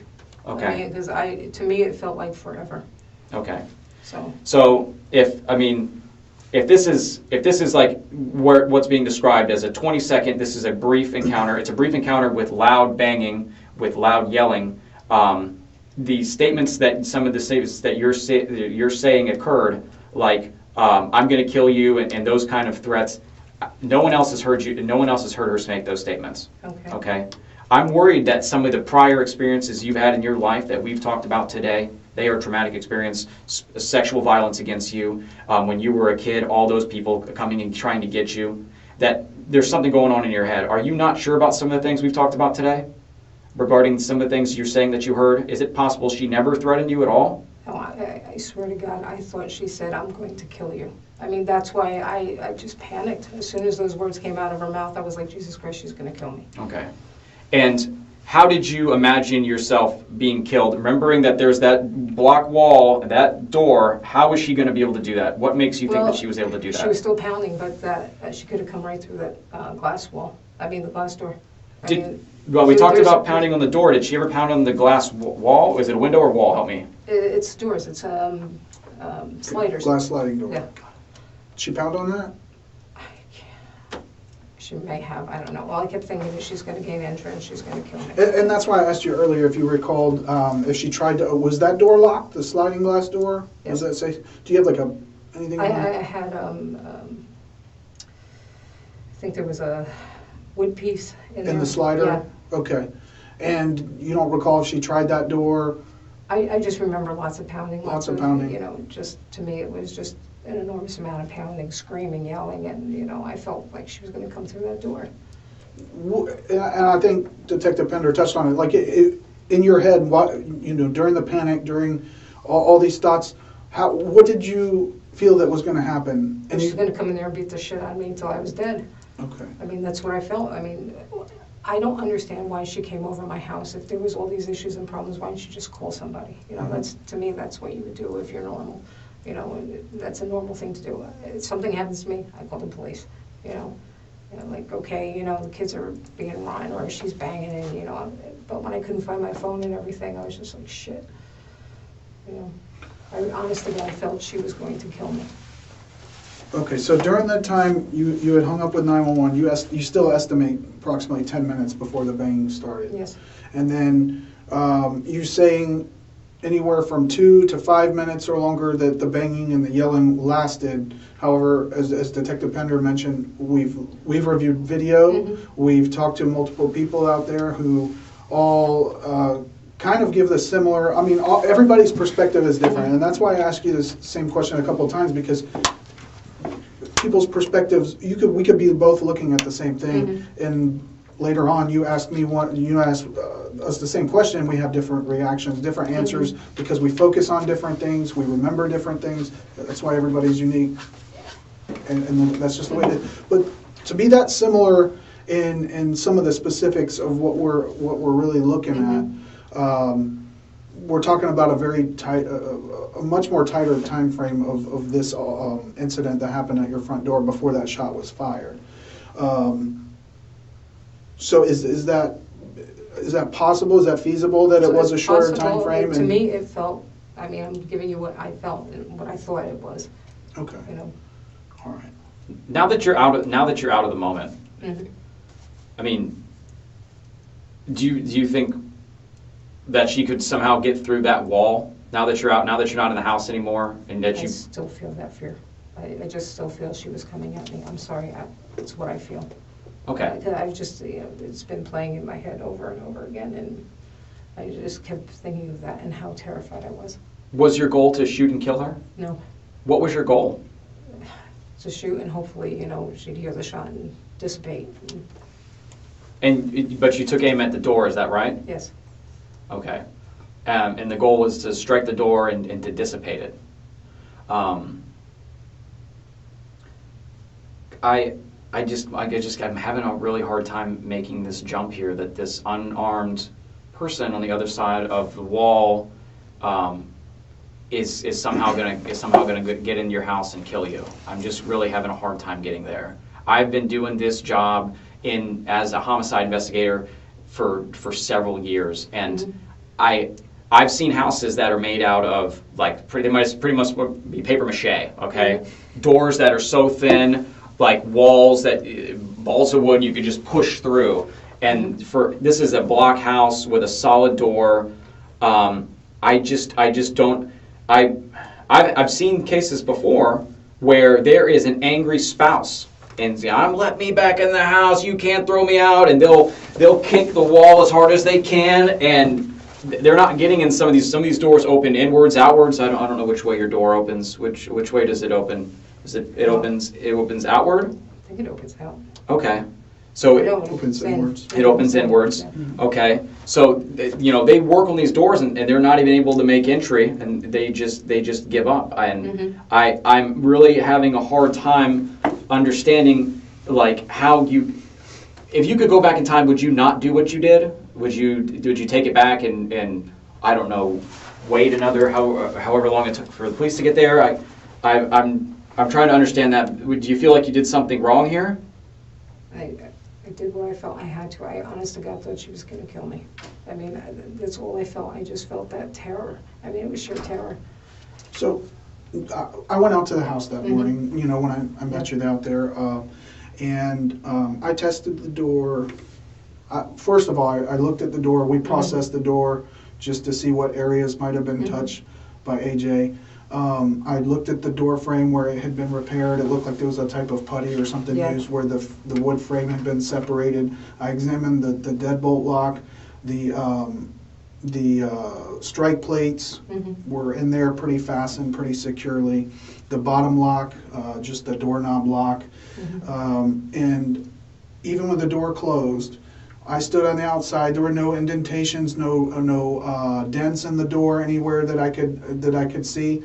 And I pounded on the door pretty hard, and that was with the door unlocked completely. There was no lock secured, and that door was very sturdy. I'm not trying to take away the fears of being scared and everything. Because I think that is a legitimate, scary situation to be put in, but to justify to go from being scared to a point where you're taking deadly force on someone who's standing on the other side of the door and you don't even know where you're shooting at. That's a big jump, and I think that's where Detective Pender is. It could have been one of the kids standing there or something. But it was her standing there. I mean, I heard her voice. Sure, but some people don't talk. They're more quiet. Regardless of that fact, as I was saying, to go from that, and I didn't even have any locks, and I'm pounding on it. And yes, there were our forensic technicians were inside looking, and yes, things were vibrating, but they also stated that the door didn't seem like it was going to move, and it barely budged, even with the door unlocked. So, and that's why it's important for us to go through these things to try to determine, to try to put ourselves in your position, in your mind at that time as much as possible. But to get that, help us try to understand that a little bit more, to get to that point from a fairly secure door. Because like he said, it's true, we've gone to some of these trailers where you could pretty much push the door open and that's not your house. Your house is pretty secure. That landlord did a good job, I guess, keeping everything secure. It looked like everything was good. So you've never had a break-in there before, right? No. Okay, no break-ins there. There's the rod in the track. Did you have?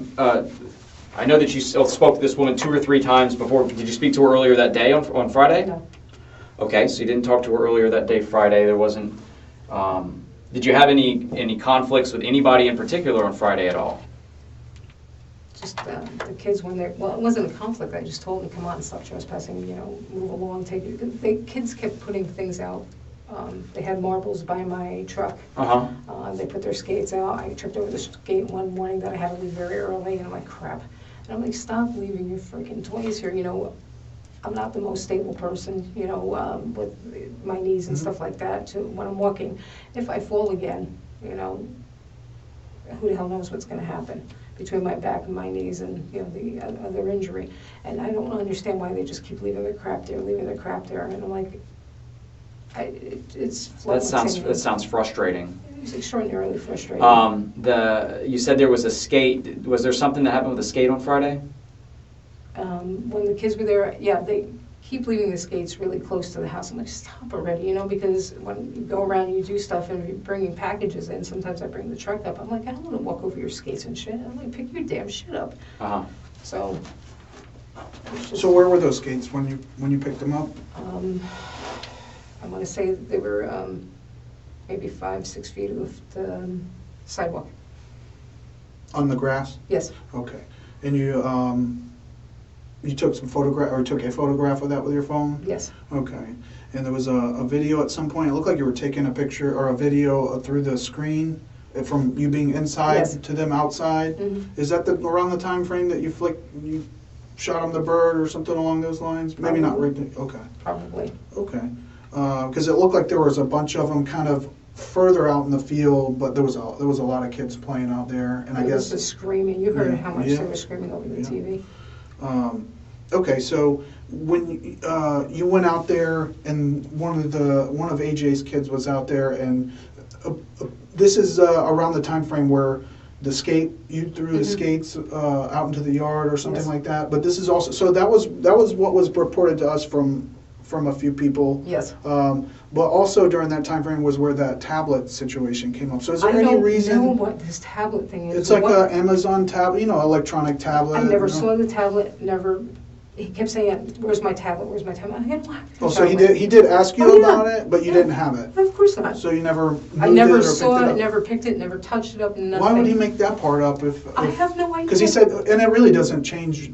Doesn't change. It doesn't change anything. I'm just trying to understand. He said that he was going to the basketball courts after they played in the field, and he's like, I forgot my tablet, and he comes over and he sees you holding it, and he says, put it down, and you kind of tossed it down, and then that's when you threw the skates, and one of them hit him in the toe or the foot or something like that. No, because they were standing here, and I threw it with my left hand. Okay. I made sure that I didn't. I just threw them over to the other side. Never and that's when you told him to fetch or something? Yes. You told him to fetch I said, you can go fetch it over there now. Okay. Because he said, give me my skates. Get your skates. I'm like, here, go get them. You already had them in your hand at that point? I He said, think give them so. to you? Okay. What were you going to do with them? Just throw them on the other side. Just get them away. But you don't remember the tablet or anything There like was that? never a tablet. I never saw a tablet, never touched a tablet. I don't know where the hell the tablet came from. So I have no idea. And then the situation with the umbrella. I know we had talked about it a little bit before, but do you remember who that was out there when? Was that when? Excuse me. Was that when the older AJ's older came over? What was he saying to you? That's when he has said, I said, you guys need to leave. He said, I don't need to leave. I can be anywhere I want. It's, you know, I forget what the hell he said. Just something to the effect that I have no limits where I can go. I'm like, okay. Okay, but he wasn't the one that was there when you tossed the roller skates into the yard? It was the other child? It should have been both boys. Were they both there with the roller skate thing? Yeah. Okay, so when you came out, the umbrella that was behind your door, was that the one? Yes. Okay, and what exactly happened with that? Because that's another one of those things where we were talking to people who were right there, kind of, they already heard some yelling and back and forth, so they're kind of watching, and I may have been talking with my hands, so. Swinging the umbrella? Yeah, just, come on guys, leave, and gesturing. So How far away were they when you were doing this, and where do you gosh. think you were at? I remember being on the sidewalk, and then they were at least 5-7 feet away from me. Okay. They weren't even close. What did they do when you were swinging it around? Nothing. They didn't do anything? No, there was no reaction. They didn't say anything? They didn't back away? I don't. I honestly don't recall. Okay. It didn't rain on Friday. Why did you have an umbrella? I thought it was raining. We had precip, and I thought when the kids got quiet that it rained finally and they went home. So that's why you had the umbrella out? Yes. So it sounds like there's a lot of things going on with the kids that day. It sounds like you're taking videos, and then there was a middle finger towards this guy. It sounds like the skates are in the way. You had to throw those because she says, "Give me the skates." You throw the skates, and then you're swinging the umbrella because they're not getting away. There's a lot going on with the kids. Is that accurate? Yes. Are the kids yelling that day? Oh, they were screaming and yelling. Screaming and yelling. Okay. It sounds like there was things going on with them, and then one of the kids' moms comes up to your house and knocks on the door. Is that right? Did she say what she was knocking on the door about? I don't remember if we covered that. With AJ? Yes. Yes, AJ. Was it about the umbrella or the skates or something different? Because I there's a want to lot. speak to you because you're talking to my sons. I don't like the way you're talking to my sons. Okay, so she bangs on the door and she wants to, because we've talked about all the things that happened that day. She's banging on the door and she wants to address you regarding how you're talking to her sons. Yes. And there's already been that prior incident in the 2 or 3 times that you guys met, and one of those times it was you're talking to her sons and you're saying like racial things like that, racial slurs. I didn't say racial slurs. She said that you did. She said that I did. Okay. So it sounds like she has a reason that she wants to talk to you, and she's banging on your door. Mm-hmm. Okay.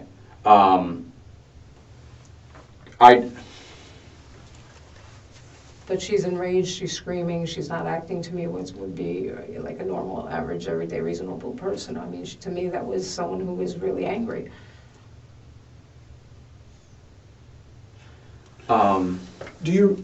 You're for certain that when you went to retrieve your gun, that's where you keep it in that trash can, that's where it was at? I'm sorry, did you remember what you were thinking about? Susan, real quick here. Have you ever been diagnosed with any mental health issues? Depression, bipolar disorder? No. Have you ever had to go to a mental health facility? No.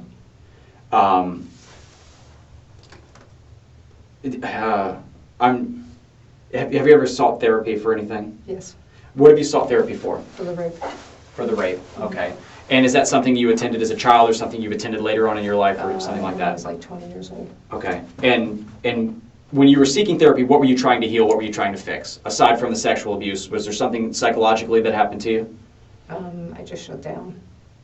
You just shut down? Yeah, I wasn't feeling any emotions or anything like that. Okay. I just had no emotion whatsoever. It was just flat effect. Okay. Did therapy help you with that? Yes. And then later on in life, you had a friend that was buried and the breathing in the dirt and then the screaming. That and then happened before the therapy. And then I remember one of the words you heard was that causes you to be triggered whenever you hear screaming. And the reason why I say triggered is I worked at the guest house Uh-huh. where they do therapy and stuff, so just picked up some of the words as I was working there. Sure. So when you say triggered, how does that make you feel? What does that do to you? It just makes me feel horrible. Horrible. What is that like? What is that feeling? Is it a feeling inside your body? Describe that to me more. Just absolutely horrible, like I'm sick. The screaming makes you feel Yes. sick. Okay. Does this sick feeling, does this triggered feeling ever make you do things that you wouldn't normally do? Say things you wouldn't normally say, act in ways you wouldn't normally act because of some trauma that you had?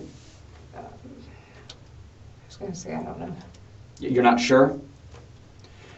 Do you ever sometimes feel as if you get so upset about something, crying, angry, or something like that, that it overwhelms you? That you get overcome with emotion? Does anything like that ever happen to you? Just trying to think. The only time was with death, but I figured that was normal emotions. Mm-hmm. Sometimes whenever people get picked on and they get yelled at and they hear yelling and things like that with you, they say things and they do things they don't mean. They see red. That's what some people say. They see red, and I wasn't myself, detective, and they say things like that to me. And I'm trying to understand if some of these kids have triggered you and made you do things and say things that isn't you, is not Susan, is not the person that's sitting in front of me. Do you ever feel like anything like that ever happens to you? The kids definitely just make me feel, sick. I mean, they just, they call me grandma. They call me Karen. I'm trying to think.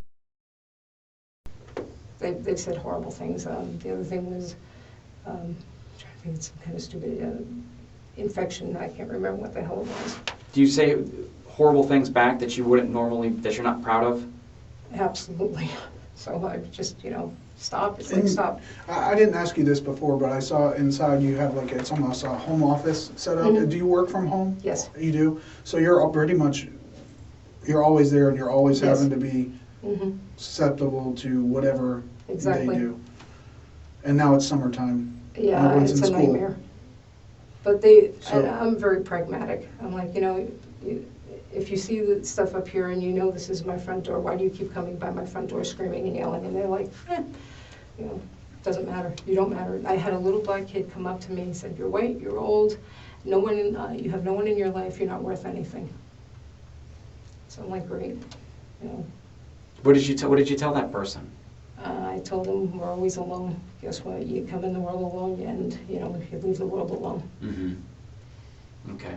And when you say that, it sounds like you handled that well. When you say that you've said things before that you're not proud of, describe that to me. I shouldn't have called him names. I shouldn't have said bitch or fuck, or I should have reined it in a little. Okay. And then when we talk about racial slurs, have you made those not to anyone in particular? You've just spoken to the air, you've spoken to other people, because there's been multiple different ways that we've kind of been learning about you saying these things. Describe that to me and specifically. In regards to?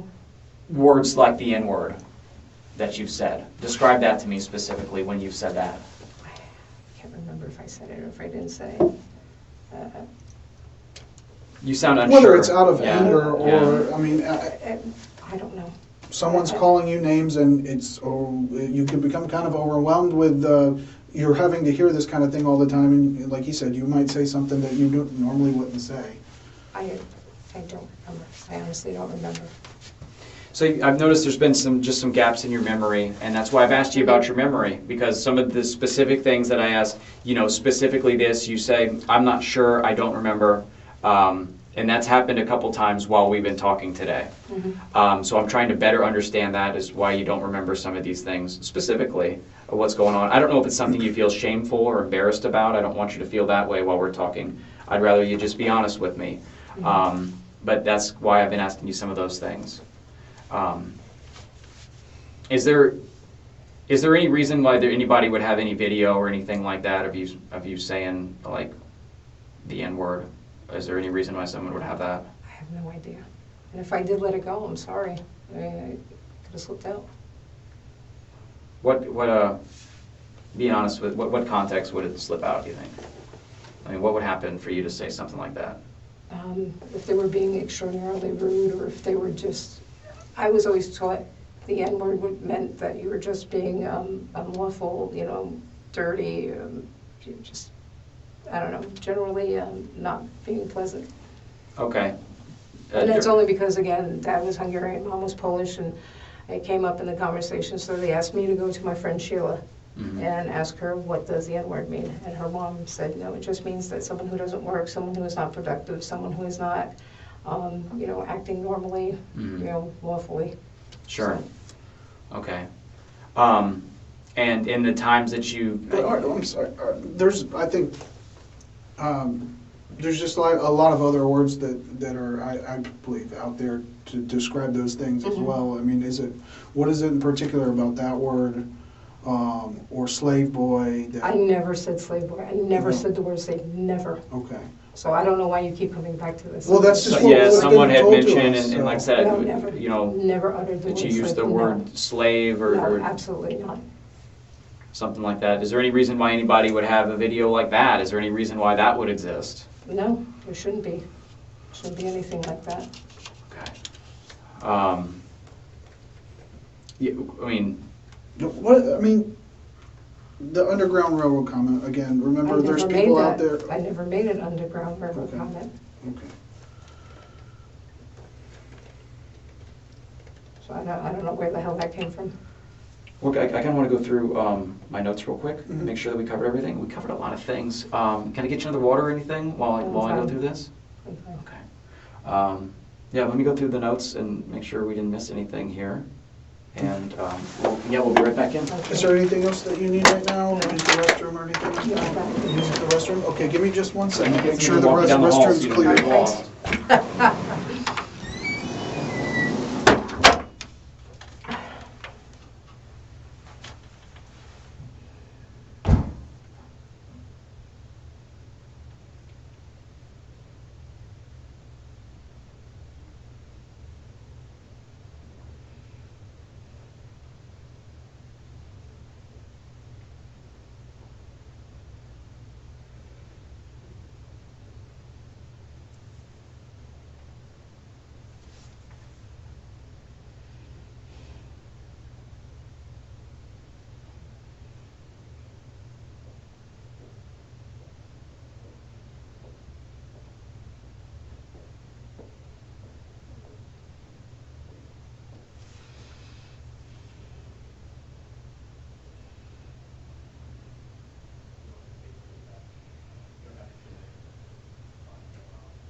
Please, thank you. Absolutely.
Okie dokie.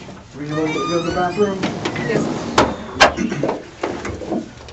All right, so while we were in there going over everything, and my supervisor came in. He's actually kind of been listening a little, and something that caught my ear, like when we were talking earlier, you had mentioned the words, and I asked you to repeat it because I wanted to make sure I heard you correctly.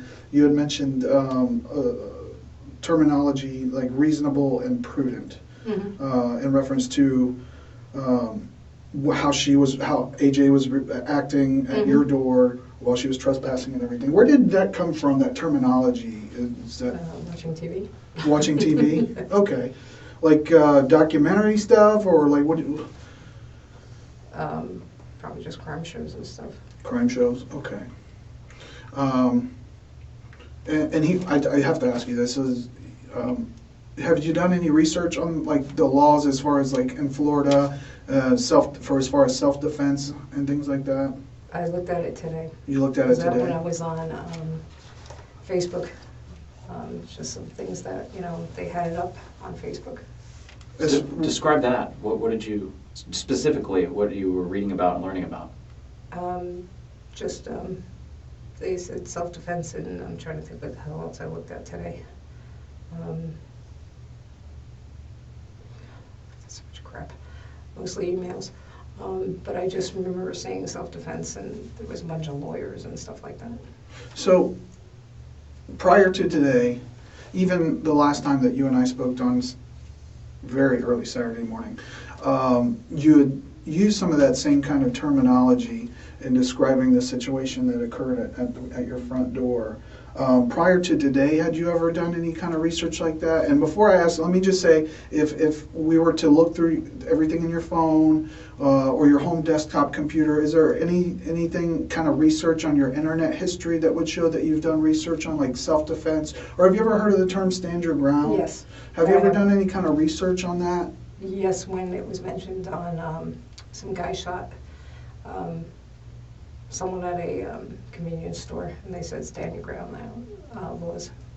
Was that like a Florida situation? Because I know every state has kind of different laws. I think it was Florida. I think it was Florida. Okay. And when was that? God, years ago. It was years ago? Yeah, that was a years ago thing. So nothing recent that would be on like your internet browser history? I just looked it up today. Right, but I mean other than, basically before this incident occurred at your door, but we're not talking about like a couple years ago. We're talking about within the last few months, would there be, because your internet browser, even if you delete it or you go on private browser, if we take a look at those things, because we did go through your phone, the judge signed an order for us to be able to do that. He agreed that there was reasonable enough evidence to be able to do that. Okay. So if that were the case, if we were just to look through that, would there show anything that you were looking up, stand your ground or self-defense laws in Florida on the internet? I don't know. I look up tons of stuff. Is it a possibility that you looked that up? Could have been. I don't know. Okay. I look up. I just, and the reason I ask is I just go and see why the laws were. So I want to know why. Like if they have an article, what happened in the situation? What? Well, Susan, I think you know the reason why I'm asking that question. You're smart, okay, and the reason is. Oh hell no, no, absolutely. I know what you're thinking. Did I look up the laws so I could do something? No, absolutely. This is not a situation where you set something up because you were tired of this person. You were tired of the situation that they put you in. No. Okay. Sorry, no. Okay, so while I was out there going through the notes and everything, I went through so when someone calls 911, as soon as that call goes to our communication center, it logs it, gives us a timestamp, hour, minute, second, from the very first time that call was received to the time that it's disconnected, okay? And that's for every single time someone calls. So the first time when you called 911 talking about the boys out there trespassing and things of that, so that call started at 8:54 p.m. Does that sound about right? Yes. I really wasn't looking at the clock or anything. I just remember calling. That's what time it says on our call center. And that call lasted for 5 minutes and it disconnected. At 8:59, deputies are on the way. Okay. Okay. Now you estimated that it was approximately 10 minutes after you disconnected until the AJ started pounding on your door. Is that correct? Is that what? Okay. So the second 911 call where you called, lady was banging on my door, I shot her through the door.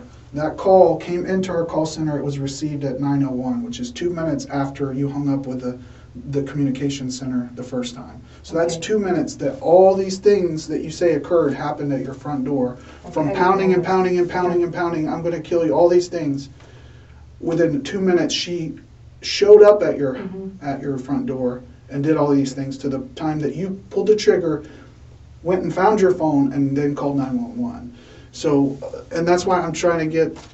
To me, it seemed like that amount of time. That's why I thought it was that amount of time. Well, so clearly we've established that that was not true, that, Okay, that that's not the case, but that's what you felt it was. It So felt you like also that. told me that that's what you heard, that she was Yes. going to kill you. Is it possible that she did not say that, and that's what you heard or you believed, just like you believed it was 10 minutes between those calls? I just thought she said, I'm going to kill you.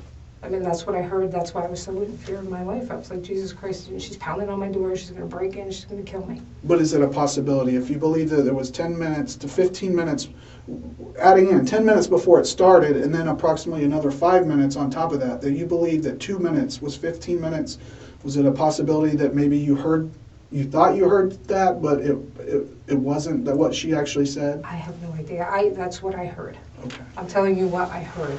So, Susan, we've talked enough that I've come to a conclusion here. Everything that I've learned, okay, and I see this on a scale here. Detective Stith had brought up, you are Susan. Are you the Susan that has done research on Stand Your Ground and has planned for this to happen? Was planning for this to happen? There's a spectrum here. Is this the Susan over here, and then there's also could be a Susan over here that was, I have a gun in the house. I'm scared. Someone is knocking on the door. I'd like them to go away. I'm just gonna, I picked up the gun and I accidentally shot the gun. There's a Susan somewhere in the world like that. You've somehow found a spot in the middle where you're trying to explain this, but it doesn't actually make any sense.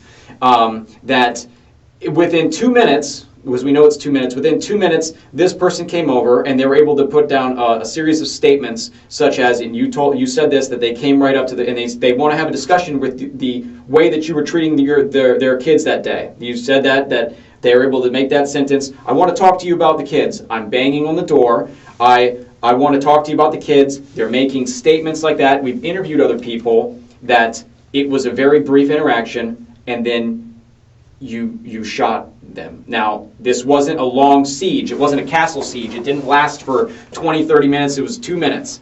So you're trying to tell us that a reasonable person would shoot somebody for less than 2 minutes of making statements outside. That doesn't make any sense. So that I have to look on the scale here. Where is Susan? Did she plan this? Is she a cold-blooded killer that plans things?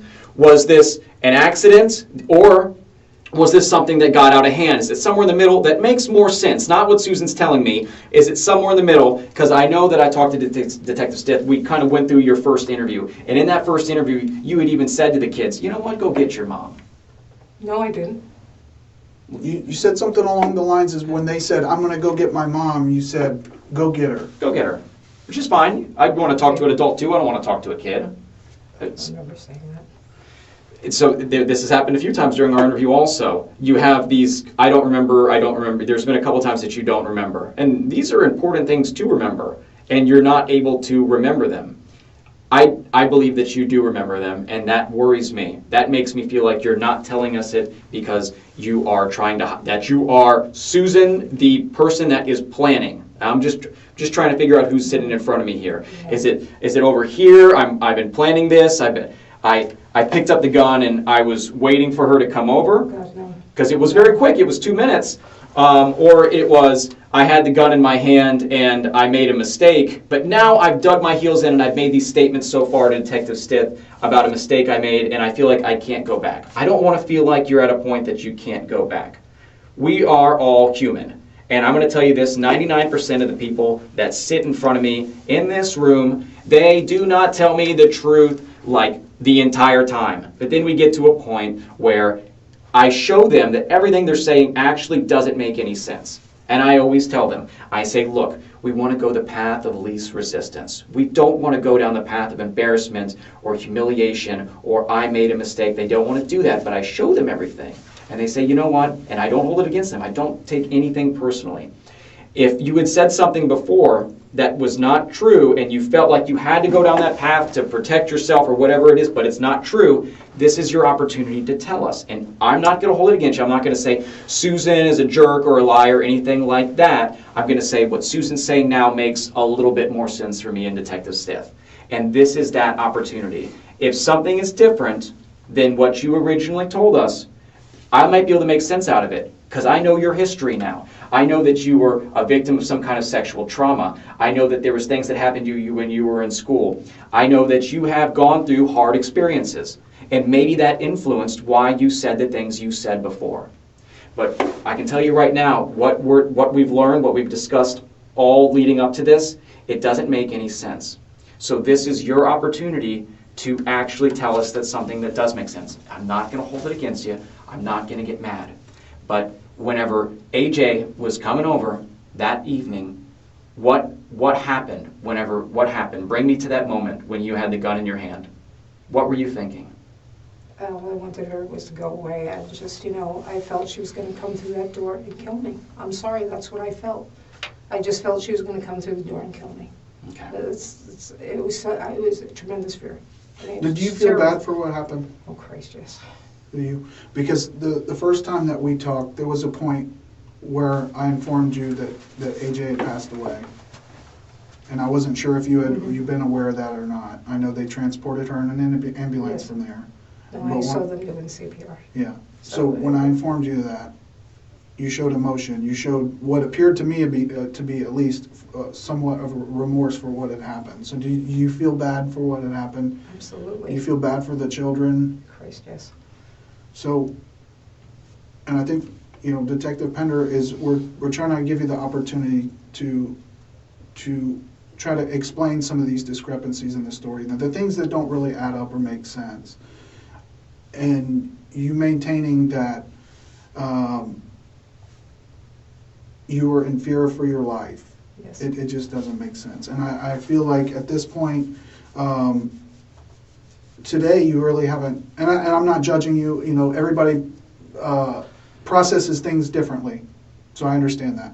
But you haven't really seemed remorseful for today, at least, for what had happened. Oh, God. It just makes me sick. I don't know I can't take it back. It's transpired, it's in the past, I don't know what the hell to do. It's just probably me shutting down again. Okay. Do you think that's a trauma response or something? I know you said you had gone through a lot of flat affect and things like that in the past. I mean, it's a horrible situation. And inner conflict is horrible because, it goes against my faith. I broke a commandment. I feel horrible for what I did. Okay. So, looking back on it now, and do you think that she was actually going to get through that door? I mean, be honest with us, because she was coming through the door. Yeah. As God is my witness, I thought she was going to come through that door. I'm sorry, it's just what I felt. So, I mean, at this point, like, we've talked to you, we've talked to a lot of people and gone through the evidence. We've discussed all of this with the state attorney's office as well. After talking to you for several hours on Saturday morning and then today, I feel that there was a level of fear, but from everything I've seen, it doesn't rise to the level for you to justify shooting through a closed door and with a firearm. Okay, and I think that wasn't reasonable what you did. I felt so terrified. I just felt so terrified. Here she comes again. Again she's screaming, she's yelling, she's acting unreasonable. And let me ask you this. You said that you went on Facebook today. I can only imagine that at some point you may have seen some of the news dealing with this case and this story. Yes. Okay. What kind of stuff did you see? I threw a tablet at the child. I said all kinds of things that I never said. You know what I saw? I saw 4 kids that no longer have a mother. And I'm not taking away how you were treated, but those are children nonetheless, right? And now they don't have a mother to go home to. And I think you know what you did was wrong. I think you know that there were already deputies on the way. But there was times I called and the deputies never showed up. I understand. It's been So, 2 minutes. So you. To me, it wasn't 2 minutes. To me, it was much longer. In my mind, it felt like. But there's only one reality where time exists, and I understand perception of time can be different for different people. But in the reality of things, you had just disconnected. Within 2 minutes, a shot was fired through that door. There was that much that transpired within that 2 minutes where statements were made. I want to know why you're throwing stuff at my kids, or whatever it was she was saying, and then shot fired, and she's down, and then another 911 call comes in. There's no way to justify that. In my mind, I don't think in Detective Pender's mind, I can't make sense and of clearly in other people's minds that we've discussed this case with the state attorney, our legal counsel, and things like that. So, I mean, at this point, we've discussed it with the state, and they are on the same terms as far as charging you with manslaughter. Okay. Okay. I don't know what to say. I was in fear for my life. I mean, honest to God, I just feared that she was going to come through that door. I'm sorry, that's how I felt. I can't change the way I felt. I mean, it was sheer terror on my part. I mean, honest to God, I was shaking. So, one of the things I want to ask, because at the point where I did let you know and I informed you, what had ultimately happened to AJ after that shooting, that she had passed away, and obviously she has 4 kids, and I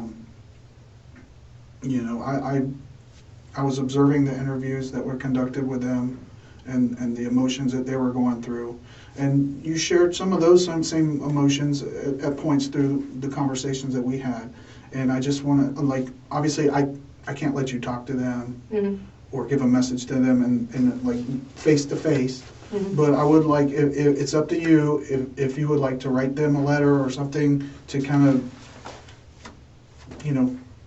whatever's on your mind or in your heart. You don't have to. We're just going to leave a notepad and a pen in the room. Obviously, we have some paperwork to do, so we're going to have to step out to do that, and obviously talk to our boss. We'll just I offer it to everybody that we can't let them talk to, so it's just something we do. Understood. So if you'd like to do that. We're going to get that paperwork going, like you said. But that's where the state's at right now. That's where we're at. And I'll talk to you a little bit more about that in just a minute, okay? But if you'd like to write them something, that's right there, okay?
gonna head over there in a second. Can you go ahead and stand up? I need to get a picture of you before we walk you over.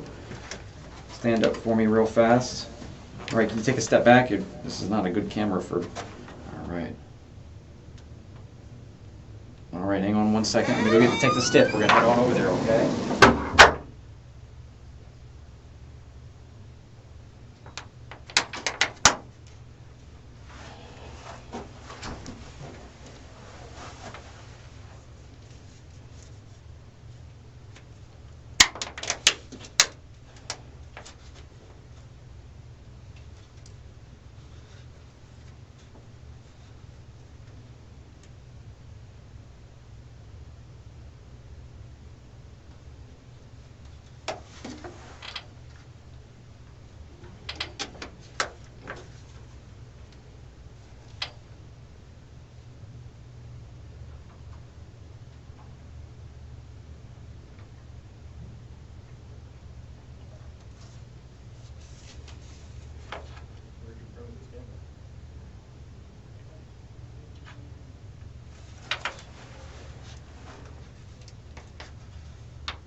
Susan?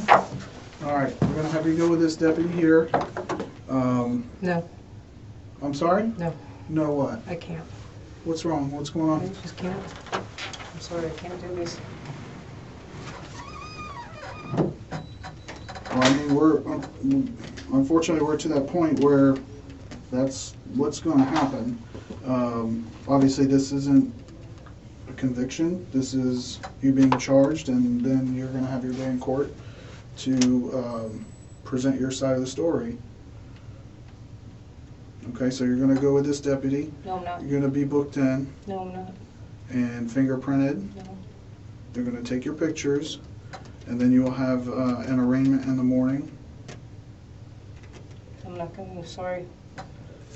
There's a phone down there. You'll be able to call whoever you need to call, and right there in booking. I'm not going. But Susan, we are going. There's no change in that now. You're under arrest. In fact, we can probably go ahead and put handcuffs on her. Let's get you handcuffed. No. Stand up. No, don't touch me. Susan. Stand up, Susan. No. Listen. Sorry, I can't. It can go one of two ways. It can go an easy way or it can go a really hard way.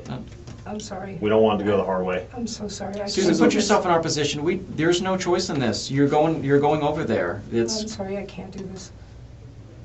Susan, you understand that from the point of the story that you've given us, that by refusing and resisting, that it's making you look bad, okay? And I understand your reluctance to want to go. I just can't do this. Okay, well, they have medical staff over there that can assist you. There's a nurse right in the front. They can. You give them the I prescription can't do medications that you're taking, all of that. They will assist you in making sure that you get the care you need. No, but I can't we're do going this. over there, okay? You're going to I go can't. over there and... I just can't do this. Okay. Well, Come on, Susan, stand up. If we we don't have have time to Seriously, debate. I can't do this. okay, but do you understand that you're under arrest and you're I going to be understand taken to under the jail arrest, one way or another, okay? I don't care. Susan? I just can't do this, I'm sorry. I don't. What you're saying and doing right now is not reasonable. I know it's not There's reasonable, been but I people. just can't do this. So when you So- say it's not reasonable, that doesn't make sense to me. I understand, I just can't do this, I'm sorry. And this is why we're in this position here, Susan, is because the decisions you make are not reasonable. You make, just like what I'm we're sorry. experiencing right now. I'm sorry, I just can't do this. I can't do this. I've had people sit in this chair that have done things, and they get up, they walk out on their own accord. They've done some really bad things. Okay, you're not the only person, but I need you to. I just feel horrible, I can't do this. Okay, well, we're going to go to the jail. There's no changing this. There's no stopping it. I don't care, kill me. We're not going to kill anybody. We're going to take you to the jail. We'd rather you walk on your own. We'd rather you just walk down there. It'd be so much better for everybody if we could just walk down Can there. you just stand up for me? No, So what do you plan on sitting here the rest of the night? I don't know what I'm gonna do. I'm probably gonna die of a heart attack. Well, like I said, they have medical staff over there. We want to be able to get you over there. The quicker we get you over there, the quicker someone over there that's in medical can see you. No, I just can't do Susan, this is what's going to happen. We're going to put you in handcuffs, and if we have to forcefully bring you out there, that's what we have to do, because we're obligated I really don't want to to. take you to the jail now, okay? Thank you for standing up. Sorry, I just, I understand that. So, put your hands behind your back for me.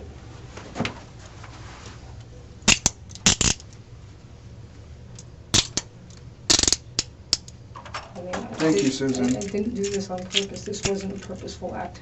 I did not premeditate it. I didn't do anything like that. This is ridiculous.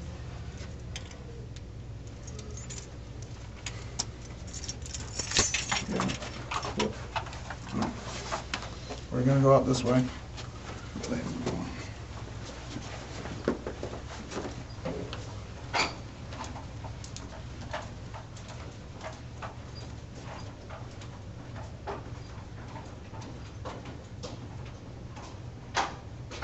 If you enjoyed this video, please subscribe, give this video a thumbs up, and press the notification bell. Additionally, you can view our playlists and most recent videos. Thank you for watching.